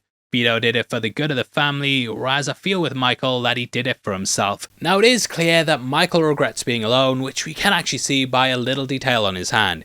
You might notice that he's still wearing his wedding ring, which I think shows he never got over Kay. He sat there unable to let go. That feeling of love, that's what was most important to him, but now he's completely lost it. I feel like this perfectly calls back to that first film, as she was who he was with before he rejoined the family. Kay was the last tie to life outside the mob, and in many ways he still holds on to that love. Now this shot is also a juxtaposition to his father, who did the exact opposite to what he did. Vito started off alone when he came to New York, which was summed up perfectly in that Statue of Liberty shot. However, he built an empire by making friends and allies, and in the end, he was surrounded by his family. You go back to that first film, and building friendships and allies, that's basically what the opening's about. Michael, on the other hand, he did the exact opposite, and he told people no when they made requests. He got rid of people, and even killed some of the family, which now leads to him sitting here alone. This is why this shot means so much, and it's perfect to have him here just sitting on his own. It closes out the movie in the perfect way, and genuinely gave me goosebumps when watching it for this retread. I have to say, I've loved going back through this retread. If this last bit seems like it might have just been inserted last minute, that's because it was, because I realised I hadn't talked about the wedding ring, which, going back to it, was an insane thing to miss. However, it perfectly sums up everything about the character, and him sitting there still wearing it. There's there's so much meaning to it. Now, as I mentioned in the past, I didn't feel like this lived up to the first one, and though I still prefer that, going back through this, I had a much more appreciative mindset towards it. Welcome to the Heavy Spoilers Show. I'm your host, Paul, and this video we're breaking down Godfather Part III. Just when I thought I was out, they pulled me back in. It's one of those, isn't it? Like, whenever you talk about the movie, I think you're obviously going to get a lot of mixed feelings. Now, out of the entire trilogy, this was the one I was most curious to go back to because it hasn't really got a good reputation. Even though it was nominated for Best Picture, everyone agrees that this one was the worst. Whether it's Sofia Coppola's performance, pay disputes behind the scenes, or just the general almost TV feel to it, everything was lambasted at the time. Now, whenever I've gone back to it, I've always thought, it's not so bad. Unfortunately though, this is a sequel to two of the greatest films ever made, so no matter what, it was always gonna come up short. Now, Coppola stated that he wanted to make an epilogue which would tell the aftermath of Michael's story. Those two films though,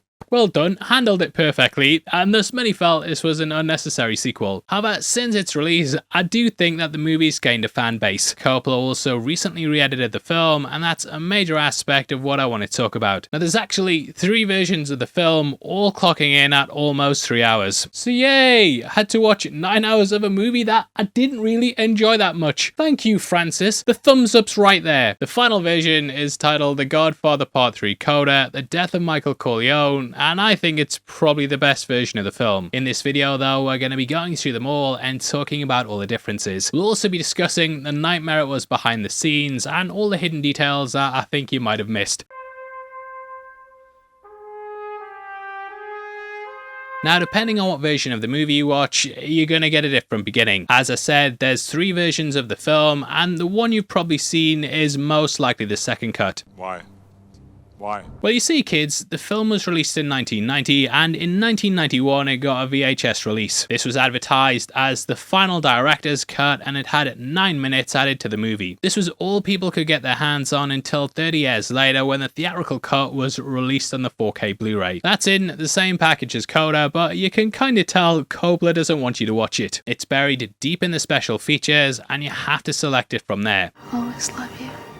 Love somebody else. I felt like Fredo getting taken out in the boat because there was no way I was getting out of Coda. Now, speaking of Fredo, his legacy looms large over the first 2 cuts, with us beginning out in Nevada. In the beginning, we cut to the old home from Part 2 and catch the entire place in ruins. The docks and boats are busted up, Anthony's toys line the inside, and the entire place, it acts as a metaphor. This was of course Michael's family home, and it shows how those relationships have been left in ruins. This is coupled in the next shot as well, which takes us over to New York City. Our establishing shot shows the Twin Towers, but this is something that was removed from Coda. Obviously, you guys can figure out why they may not have wanted to include that, and from here we then cut to Michael's home. Here we come across an old family photo and can see a time when the group was still together. From here we pan over to another one and see that it's just Mary and Anthony. Kay is gone and Michael is missing, so it kinda sets the stage for how things are. This shot is super effective, and they included it in Coda right after the opening. Unfortunately though, the old house was completely cut, but I have to say, I actually like its inclusion. From here we then went to Anthony's induction, which sets up his relationship with the Vatican. Instantly we know exactly what path his life took, and it continues things from the end of Part 2. There we left Michael on his own, looking back at life and everything he'd lost. This then came full circle in Part 3, when at the end we saw Michael die on his own. In it, there are echoes of Vito's death, but unlike Vito, he doesn't leave his legacy. And that's where we get the biggest change of Coda, in which we cut away just before Michael dies. We leave him here sat on his own, reflecting the end of where things were with Part 2. Then Coppola puts a quote on screen talking about the phrase cent'anni. It says that when Sicilians wish you it, it means for long life, and in the end, a Sicilian never forgets. So Michael is living a long life alone, tortured by the pain of losing his family. His actions of course caused his daughter's death, but he of course has all the souls on top of that who died in Part 1 and 2. Now when I first saw it, I didn't really like this change, as I think having him die was a stronger way to go. However, when diving into it and seeing what it means, I think it probably works better and sums up everything he lost. We end with that rousing score and look back on a life of pain and sadness. In flashbacks, he dances with his daughter, Apollonia and Kay, and these are all women he lost due to the life he led. It's enough to make you cry, and yeah, that music especially, it always gets me.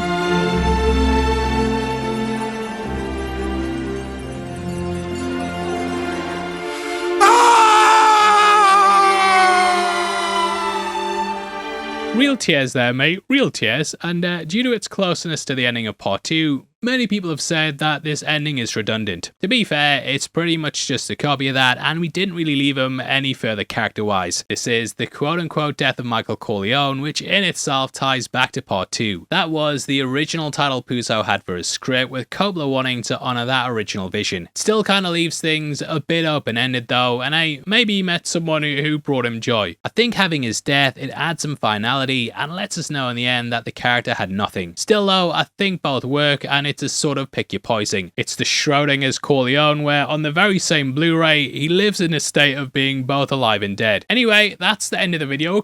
We've covered everything I need to, and I'm off. Thanks for watching the video. Right, so obviously we've still got a lot to go over, yeah, but Coda, it actually starts off pretty strong. Taking a scene that happened at 40 minutes in the original cut, we begin here with the head of the Vatican bank. Playing it alongside the opening of the original, you can instantly see why this was shifted up. The banker says, Don Corleone, I need your help.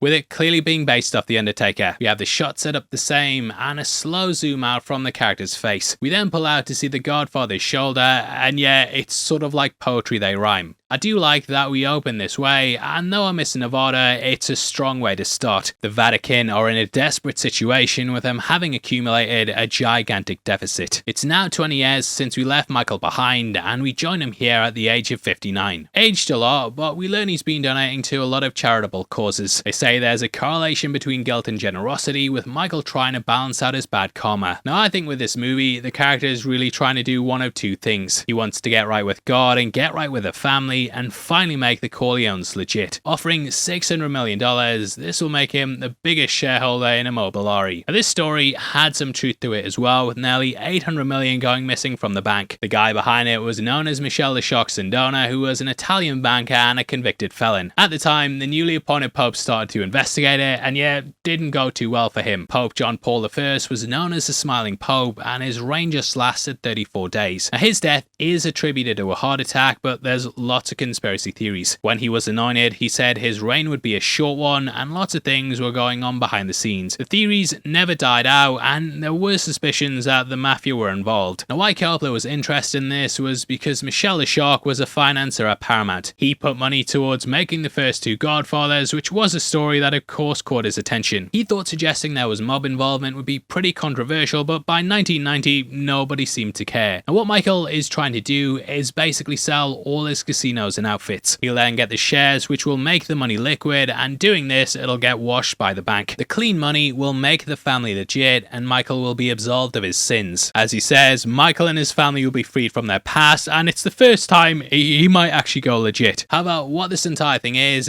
about Coppola trying to show that everything's corrupt. It doesn't matter if it's the business or the church, there's people in everything who are just out for themselves. Now, you might also notice that there's George Hamilton beside him, who's playing the part of B.J. Harrison. This was originally going to be Tom Hagen's role, with them having to rewrite it so that he had a counsel. We are supposed to believe Hamilton's a very loyal friend, but we don't know his character at all. Wait a minute! Who are you? You don't really get the connection, and yet there's not really much that you can do with him. But here we have two desperate men kickstarting the movie, and the similarities, they don't stop there. Every Godfather film begins with a party, and it's the same thing here. In the theatrical cut, we get Michael's ceremony, whereas Coda just cuts straight to the party. The movie pretty much then just follows most of the theatrical at this point, but it's been excised of 13 minutes. I really don't think there was enough here to make a 3-hour movie, and I feel like Coppola felt the same way. However, he said the film was taken from him during editing, and they stretched it out to be as long as they could. At the party, we see Connie once more, who's played by Talia Shire. Talia apparently based the performance on Norma Desmond in the movie Sunset Boulevard. Singing this song Cuban Rhapsody, this was also sung by Yolanda at the party in Part 2. Around it, we're also introduced to Don Altobello, who's basically a Hyman Roth figure. Behind him is also Shire's real-life mother Italia, with this pretty much being a family affair. Talia is of course Francis Ford Coppola's sister, and he's also related to Nicolas Cage. Cage was almost going to play the part of Vinnie, who we meet next alongside his mother. As we learn, he's Sonny's illegitimate child, and we see he's getting into fights from the off. He's a hothead, mate, he's a hothead. Now what I love is that we get the return of his mother, Lucy Mancini. Played by Jeannie Lanero, she reprises her role from Part 1. This is who Sonny hooked up with at the wedding, and it was great seeing the actress return. Also, the surname's Mancini, but Andy Garcia pronounces it wrong. Write it in Mancini, M-A-N-C-I-N-I. So next time people are in the comments like, mate, you're pronouncing the names wrong, this video's disrespectful, it's terrible. I want you to remember, remember that even the actors, they were pronouncing stuff wrong in the movie. I won't forget, mate. I'll be like Michael Corleone, remembering the battering I got in part 1 for mispronouncing Apollonia. Appreciate the feedback though. Now, who initially wanted the part was Robert De Niro, who of course played Vito during part 2. They even considered explaining he looked just like his grandfather, but I think rightly so that they steered away from doing it. Anyway, as we cut around the party, we see Mary, who is played infamously by Sofia Coppola, often regarded as one of the worst performances of all time. I think it's okay, mate. Wonder how she got that job. I think in most of the films, though, this would be passable, but it's the fact she's amongst so many Hollywood greats. And to be clear, she had acted before, like beyond playing the baby in the first film. The channel Be Kind Rewind, they did a big video a couple of months ago talking about the movie and every project that led to this. She actually had some really good performances, but I think, she was just out of her league. So what was it that made this entire thing go down? Well, in order to talk about that, I think we have to go back to the beginning and how the movie was made. Now, Coppola never wanted to make any of the Godfather sequels, not even 2. However, Paramount didn't want to kill that golden goose, and they kept attempting to make sequels with or without him. I listened to a lot of podcasts on films before putting these videos together, and now playing went in depth into the making of it. Stuart there said he read through 12 different scripts, and I managed to uncover most of the main ones. These all had their own crazy directions, but most of them centered around Michael's son. The first major one had him joining the CIA and assassinating a dictator out in Costa Rica. That was scribed by Michael Eisner, who you might know as being a big wig at Disney. Next, they went back to Mario Puzo and had him write up a version of his own. That had Anthony inherit the empire, and he'd then follow in his father's footsteps. A third draft was made that combined the two, and that had him not only killing dictators while he worked for the CIA, but he'd also inherit the family. John Travolta was tapped to play him, but fortunately, it never got off the ground. And Puzo did go on to write a book called The Sicilian, and this followed Michael during his years out in Sicily. This got adapted into a movie of the same name, which starred none other than Christopher Lambert. However, when you watch it, you'll realise it has little to no connection to The Godfather. Every reference to it's removed, and it's basically like in Madame Web when they keep refusing to say Peter Parker. Now, Vincent Patrick then came out in 1982 and wrote what I'd class as being a legacy sequel. Legacy sequels are something we get a hell of a lot of today, and this was kind of going to be the first. Now, by that I mean they were going to do the usual where they kill off all the old characters and introduce new ones. Yay! Anthony Corleone CIA action figures! This never got off the ground either, and the next iteration was called The Godfather, The Family Continues. This was to feature a gang war between the Irish Mafia and the Corleones, but again, it all kind of fizzled out. However, the writers Nick Marino and Thomas Lee Wright, they did apply to the WGA to get writing credits on the final film. That was rejected, but the ideas were starting to form, with us moving away from those CIA stories. Sylvester Stallone was also attached to not only play Anthony, but also to direct it. Either way, Coppola was fully out, but just when he thought he was out, they pulled him back in. Why?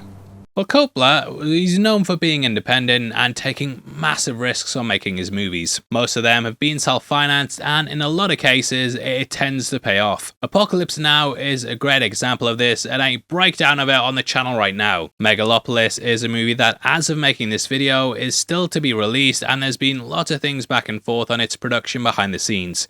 Now, when you have big hits, it's all good. However, if one of these projects fails, then you're in a bit of trouble. Unfortunately for him, he had two big flops with Cotton Club and From the Heart. Both were really expensive, and he declared bankruptcy in 1983. He'd also do it again in 1990, and he'd have to do it once more during 1992. So around the 80s, the guy was in a lot of financial trouble, and just when he thought he was out, they put, you get the joke, mate, you get the joke with that one. So he went back to Puzo, and over a long hot summer, they hashed out a script together. It's important to bear in mind though that this never got finished, and it's said that Coppola wasn't even on set to direct, and he was always in his trailer typing away on his typewriter. This trailer was known as the Silver Fish, which had a rig filled up with monitors. With an earpiece he could direct from the trailer and focus constantly on rewriting that script. Apparently he'd write and rewrite the same pages over and over, constantly changing lines for the movie. The studio had given him 13 months to finish the picture, and they needed it in time for the next year's Oscars. However, they were filming with an Italian crew that didn't speak English, and thus the direction, it kinda suffers for it. To make matters worse, they had several disasters, with Robert Duvall refusing to sign on. He and Coppola had made several movies together, with the pair being lifelong collaborators. So what happened? Well, Coppola said he viewed him as a brother, but I'm guessing that he meant he was Fredo. Duvall said to 60 Minutes, "If they paid Pacino twice what they paid me, that's fine, but not 3 or 4 times, which is what they did." Duvall apparently got the script and quickly realised that he was the co-lead. We know that Pacino got $8 million, so you can kinda work out what Duvall got offered. Unfortunately, Coppola had written the script around him, with it eventually being revealed that Tom was an informant. All those years of being scorned by Michael had made him turn on the man that he once called his brother. He was also going to be one of the key conspirators, but they ended up having the character removed. Coppola has stated the movie feels incomplete without him, but Duvall has said that he doesn't regret leaving. Sadly, this probably would have been his biggest part in the franchise, as he does get brushed to the side during Part 1 and 2. Now on top of this, we also have Winona Ryder, who was cast as Mary. Other people in the running were Madonna and Julia Roberts, who almost got the part. In the end though, she went off to do Pretty Woman, which, let's be honest, it worked out best for her. There was also a really tragic side to it too, which happened in the case of actress Rebecca Schaeffer. Schaeffer was set to audition for the part, with her expecting to receive the script by courier. Getting a knock at the door, she answered it to find Robert John Bardo there. Bardo had stalked her for 3 years and even showed up to set with a knife. Schaeffer ended up talking him down, but then he returned and shot her an hour later. This led to California enacting a number of anti-stalking laws, and it's a very tragic element in this movie's production. Now when things got rolling and Winona arrived, she ended up fainting on the first day of filming. She then dropped out just 2 weeks later with nervous exhaustion, and Coppola was in a bit of a tight spot. So what did he do? Well, he turned to his daughter. Pacino was absolutely furious, and he said that the whole thing was gonna be a disaster. Unfortunately, Coppola was off in the trailer though, so these concerns, they fell on deaf ears. However, he did jokingly say to Sophia eventually, "When you get to urge the act, lie down and wait for it to pass." Hey, he was joking, Al was joking, apparently. Hounded in the press, they were accused of nepotism, but Coppola fired back at his critics. He said he'd always wrote the part with her in mind and had made the script from his own point of view. He was the father figure and she was the daughter, and for better or worse, things rolled ahead. I do feel a lot for Sophia because she was a teenager thrust into this massive film. She also had to kiss guys on screen while her dad was behind the camera, well from his trailer anyway. On top of this, Diane Keaton and Al Pacino were not getting along, and the pair just had a very messy breakup. You can tell at points she doesn't even want to look at him, and there was originally a sex scene planned with them, but she said it was never going to happen. Massive tangent there, and at 6:35 we see as Zaza interrupts the party.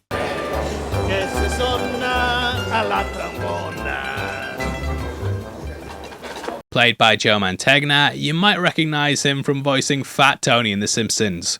Zaza himself was named after Coppola's grandmother, with him being an amalgamation of several figures. The first of these is mobster John Gotti. Convicted of 5 murders, Gotti took down the real-life Godfather that the original movie was based on. The other figures are Joe Colombo and Crazy Joe Gallo. Gallo organised a hit on Colombo due to him being a high-profile public figure that drew unwanted attention. On top of this, he made way more money than the other families, but he refused to share it. The idea of sharing profits is something that comes up later, with Corleone giving the family payments. Zaza is the one who doesn't get one though, with him clearly feeling burned by disrespect. Now why Michael did this is probably for one of 2 reasons. The first of these is because he heard Zaza was talking crap behind his back and didn't really feel like doing the guy a favour. The second is that he didn't want any finances connected to drugs, which is something that Zaza was involved in. The entire thing of course builds off the back of Vito, who refused to get into the drug game. This eventually led to a hit, which is something that also happens with Michael. We can also see Michael getting presented with an award by Pope Paulie. This is touching upon it being the year of 3 popes, with 3 being elected during 1978. We also meet Bridget Fonda's Grace, who's a character that survived earlier drafts. You would wonder why such a big name would play her, but in the end, the part had been whittled down. This was a role that was also offered to Madonna, but she wanted way too much money for what in the end's just a small part. Mary and Vincent end up meeting, and there's like there is a weird incest storyline that happens throughout the movie, which I think a lot of people remember because it's bad. It is kissing cousins, which Coppola tried to downplay, and he actually talked about this quite in depth on the commentary. He said, he said that his great-great-great-grandmother used to be a seamstress, and she ended up scratching her nose with a needle. That got infected, and thus the nose had to go. Her family said she'd never find a man, and in the end, she married her cousin. Sounds mental, but Coppola said he pulled from his own history, and that's something that we've seen throughout the movies. Returning at this point is Johnny Fontane, who of course appeared in that first film. Singing and dancing with Connie beside him, this he of course builds off the back of their scene at the wedding in the first movie. Now, speaking of returning characters, we see Kay come back and she looks at an old photo of Anthony's communion. This pulled from the opening of Part 2, and alongside it we have Connie from that scene. There's also Sonny and Vito on the bottom row, and initially I thought it was Tom, but in the wider shots it does look more like De Niro. In this shot we can see Connie's wedding, with this being where Michael introduced her to his family. It was a photo like the one in the top left where Michael brought Kay over, but we can see that he didn't hang up that picture. The pair then stand apart, and oop, is that Fredo just before he got on the boat? Bit rich that Michael, and I don't mean the cake. Shabow! Going back into the room, we learn Anthony's leaving school to go and become a singer, and it reeks of Johnny Fontane going to Vito in the first film. I do wonder if Michael pulled some strings, as come the end he gets to perform in an opera, but we never get to see anything like the horsehead scene. Instead, this shows he doesn't want to be part of the business and would rather do something completely different. Anthony is played by Frankie Pentangeli, who'd later be known for Phantom of the Opera on stage. Guy could really sing as well, with him winning the part after the creative team auditioned over 200 actors. Now, him stepping away from the family, it's something that was going to originally be seen at the end of Part 2. We were going to have him and an older Anthony arguing, with the latter stepping away from his father. We then cut to Michael sat on his own, with that being the only scene left in the film. This scene would also have Connie talking about how Fredo drowned, which is something that also appears in this movie. You and your family from Enzo the Baker. Is that bloody Enzo the baker? Who are you? I am Enzo, the baker. He's back, mate. He's back. He is back. This is like a No Way Home cameo, mate. 5 out of 5. No notes. Classic movie, best movie of all time. Now, dancing with his daughter, this of course sets up the shot at the end where the women in his life have all done something similar. To Centani, we see as he's wished a long life, and it's one that's going to be filled with pain and misery.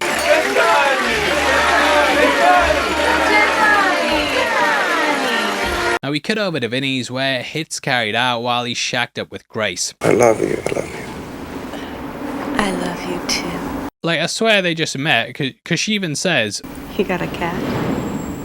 so like, she doesn't know him that well, and they're already saying, oh, look, never mind. Now we get a wide shot of the bedroom and can catch a photo of Sonny, showcasing how much the dad he's never met means to him as a person. He wants to live up to his legendary image, hence why he gets involved with Michael. Sending Grace out, she's grabbed by a goon and he carries out his first kill in the movie in front of a photo of his dad. Have to say, Garcia is really convincing as Sonny's son, and I do think he is solid in the movie. All the way back in 2010, Garcia revealed there had been plans for Part 4. This would focus on Vinny being the godfather who took the family into the modern era. On the flip side of this, we'd follow a young Sonny, with Leonardo DiCaprio being picked as first choice. Obviously, it would parallel Part 2 and play off Vito and Michael. Puzo and Coppola started working together, but unfortunately during it, the former passed away. Coppola said he wouldn't make one without him, so ultimately the project's been abandoned. Michael has some breakfast, and we see him getting some orange juice.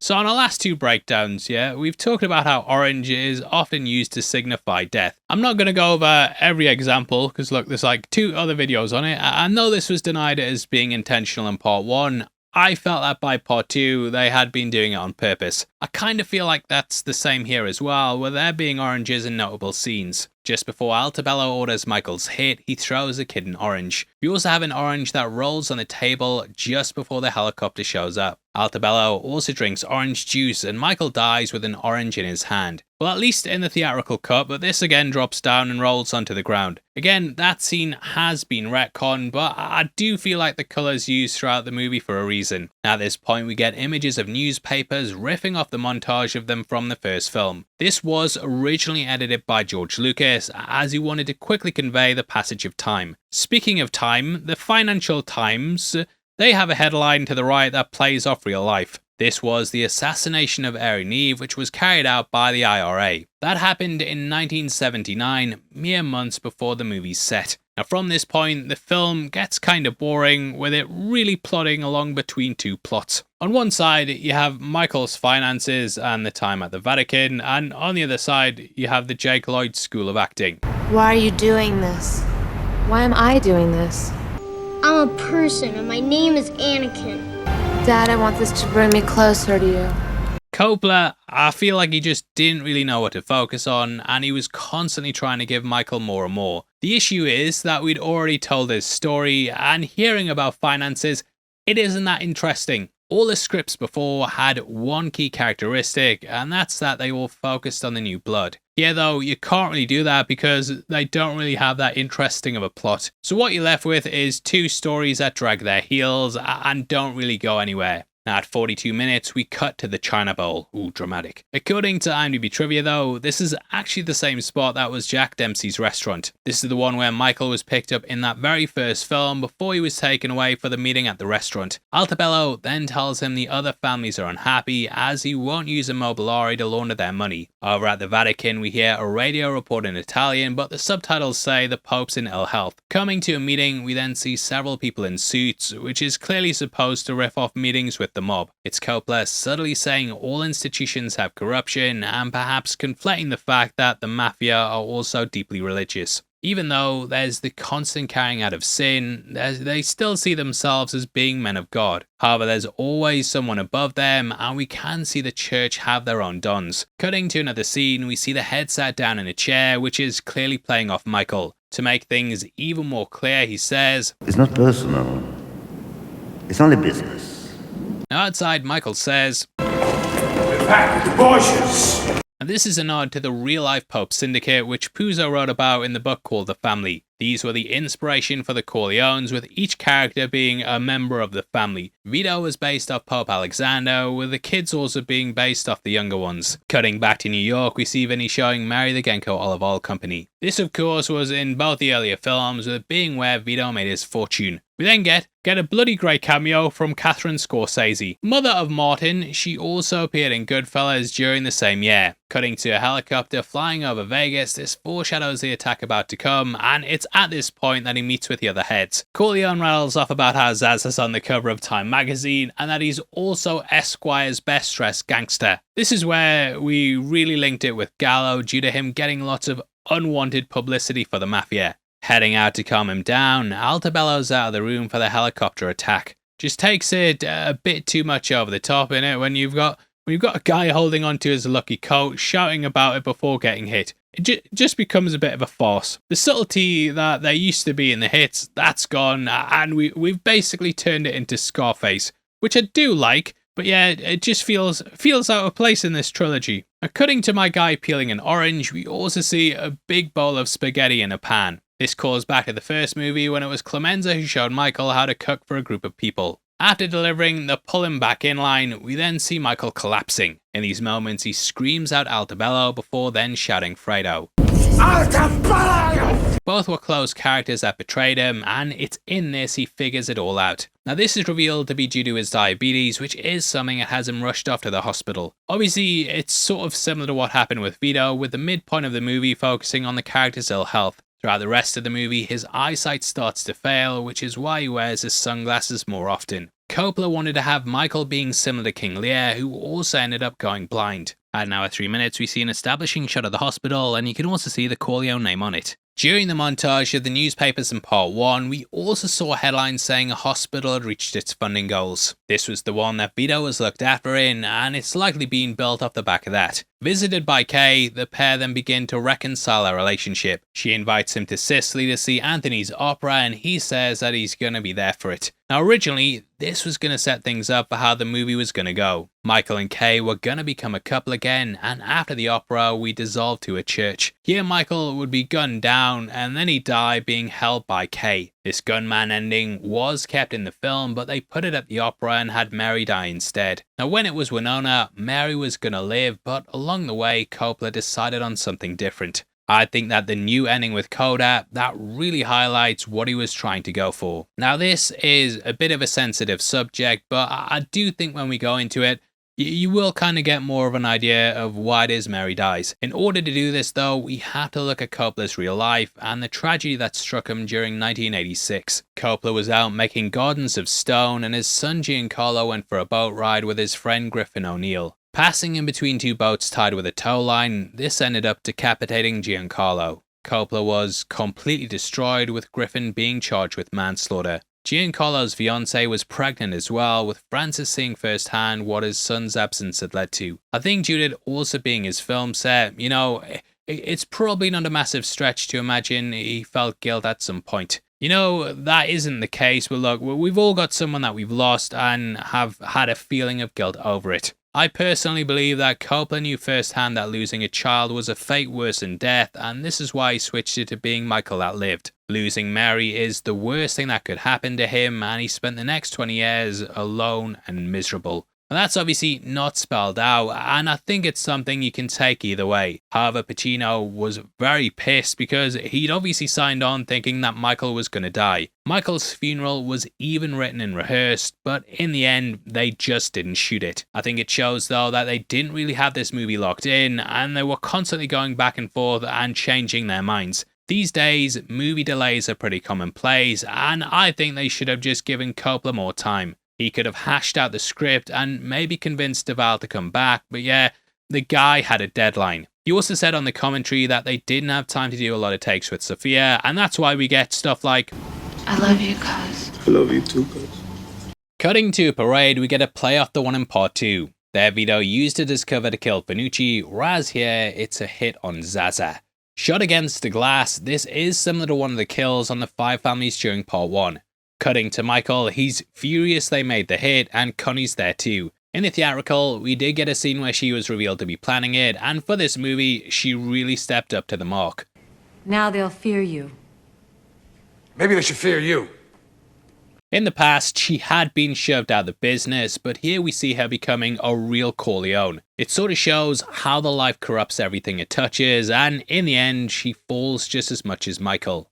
Cutting to Sicily, we see Don Tomasino, who's appeared in all three films. In Part 1 he looked after Michael, and in Part 2 he was in Sicily with Vito. He ended up getting shot, and this is what led to him struggling to walk. They really wanted to get Corrado Agapia back, but unfortunately he died before they started shooting. You also see Vinny here as playing with an orange, and Tomasino later dies. He's killed because he recognizes the assassins, though he doesn't know what they're up to. I think this stuff really excels, and there are good parts of the film. However, when you've got Anthony basically singing the Godfather theme tune,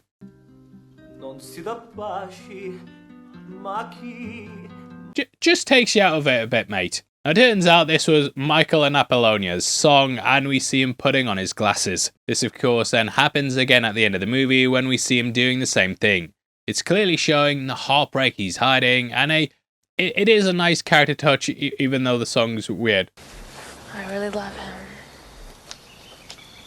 He's your first cousin. Then I love him first. Dear me. Anyway, he tells his kids about how he lost Apollonia, and Callow really comes into these scenes. She was wonderful, beautiful. I loved her. And then she died. In the novel, he died with Apollonia in the car, but here he's alive and they can have him back as a bodyguard. Apollonia's legacy looms large over Sicily, and at an hour 27, we get photos from behind the scenes on that first film.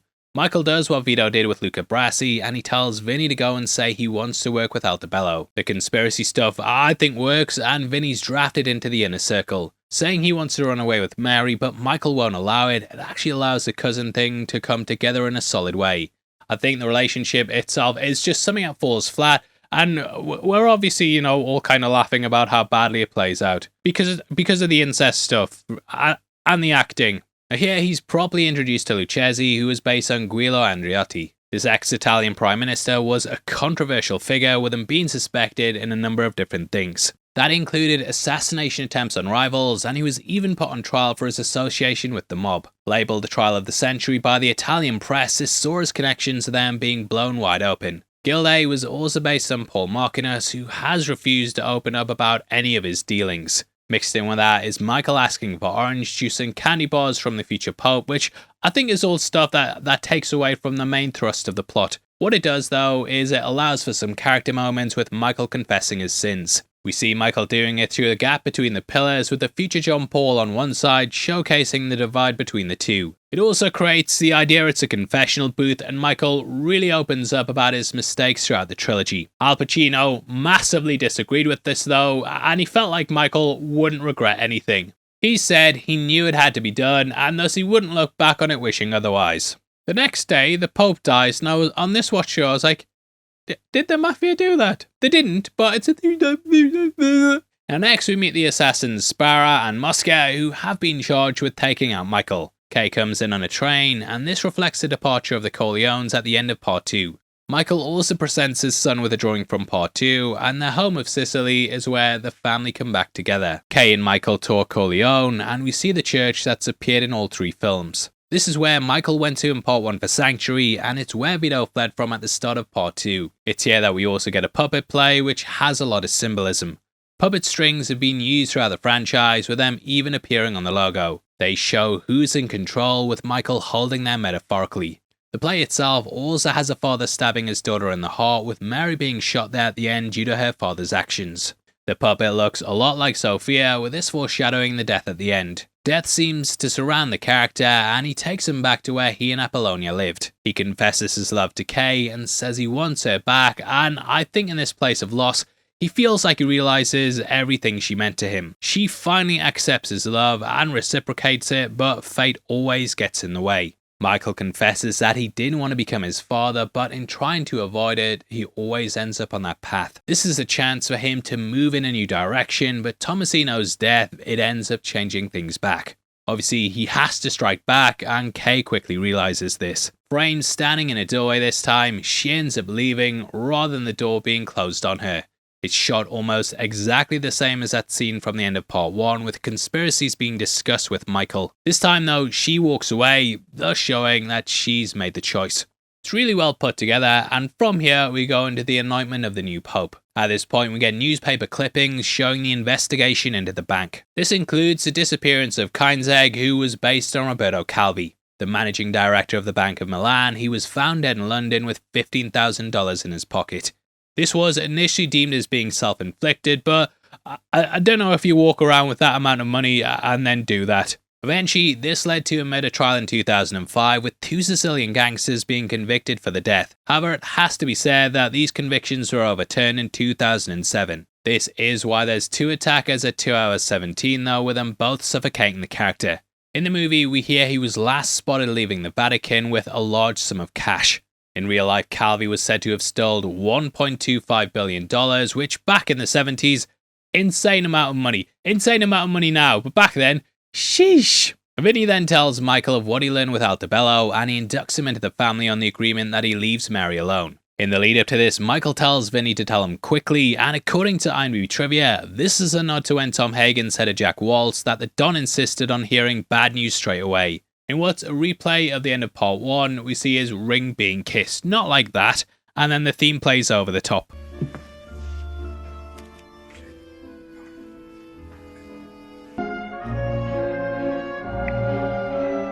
Corleone. Now that takes us to the opera, with the assassins carrying out their hits. Mosca operates with an M38 Carcano carbine, which was the same gun used to assassinate JFK. Connie also uses poison cannoli to get to Altobello, which he has to chow down on first. He thinks her taking it shows it's not poison, but yeah mate, bit suspicious how little she bites off there mate. Vinnie then rejects Mary, and she of course blames her father for this. So the last act to her was him basically ruining her life, but at least your kids won't have 6 fingers, I suppose. Well, you won't have kids, cause...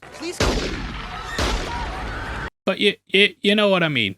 Now, if the setting of this opera, it might look familiar, and that's because this takes place in Sicily. The stage is a recreation of the square, so technically, this is a return to the trilogy's most iconic landmark. We then get what's your sort of classic Godfather death compilation. In real life, Pope John Paul was found dead sitting up in his bed, with it being speculated that he drank poison tea. This is why the Archbishop puts his down, but Michael didn't really have a hand in it and in fact wanted to save him. Michael being informed of this is what draws him away from the chair, and it means Mosca can't pull the trigger on him. Now as death rolls in on stage at the hour 20 mark, we also see as it comes for Altobello. In the theatrical cut, Lucchese's neck is attacked by Carlo, but originally it was supposed to be much more bloodier. However, this was cut due to the MPAA rating, though Coppola included it on Coda. Unfortunately, we can't show it yet. Very brutal and violent, with him being stabbed in the neck by the leg of his glasses. The Archbishop's then killed as the opera comes to an end. Mosca kills Mary and... Dad?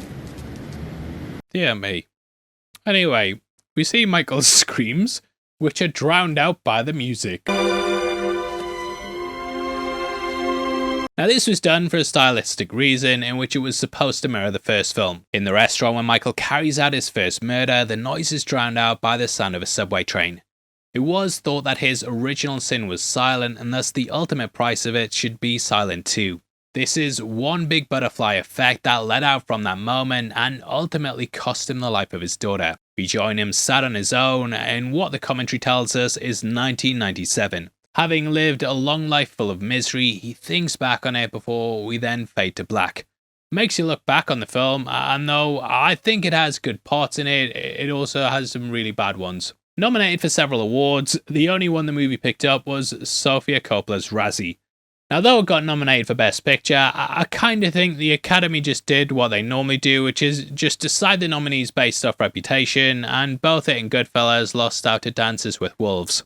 However, I do think there are good parts here to like, but in comparison to the other two, it just falls short. It also released, the same year as Goodfellas, which ushered in that new wave of gangster flicks. That was slicker, had wit to it, and ultimately prevailed in ways this movie didn't. It's sad as those first two films are incredible, but when put next to this, it just falls short. Hopefully though, this video has helped you appreciate it a bit more and learn some stuff about it that you might not have known.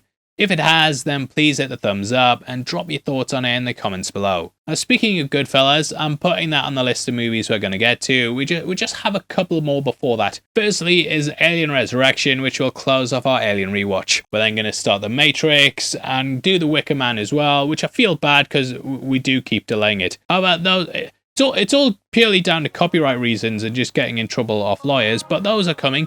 And if you want to see them before anyone else, then please consider joining our membership program. For 99 cents and 99 pence a month, you'll get early access to a whole host of videos. It is something that really makes the channel and means we can focus on talking about the classics instead of having to chase trailer views and news updates on that day-to-day grind. Now, if you want something else to watch, then we have breakdowns of both Part 1 and 2 on screen right now. We've gone in depth on both movies, so definitely head over there right after this. But out of the way, thank you for clicking this. I've been Paul, you've been the best, and I'll see you next time. Take care, peace.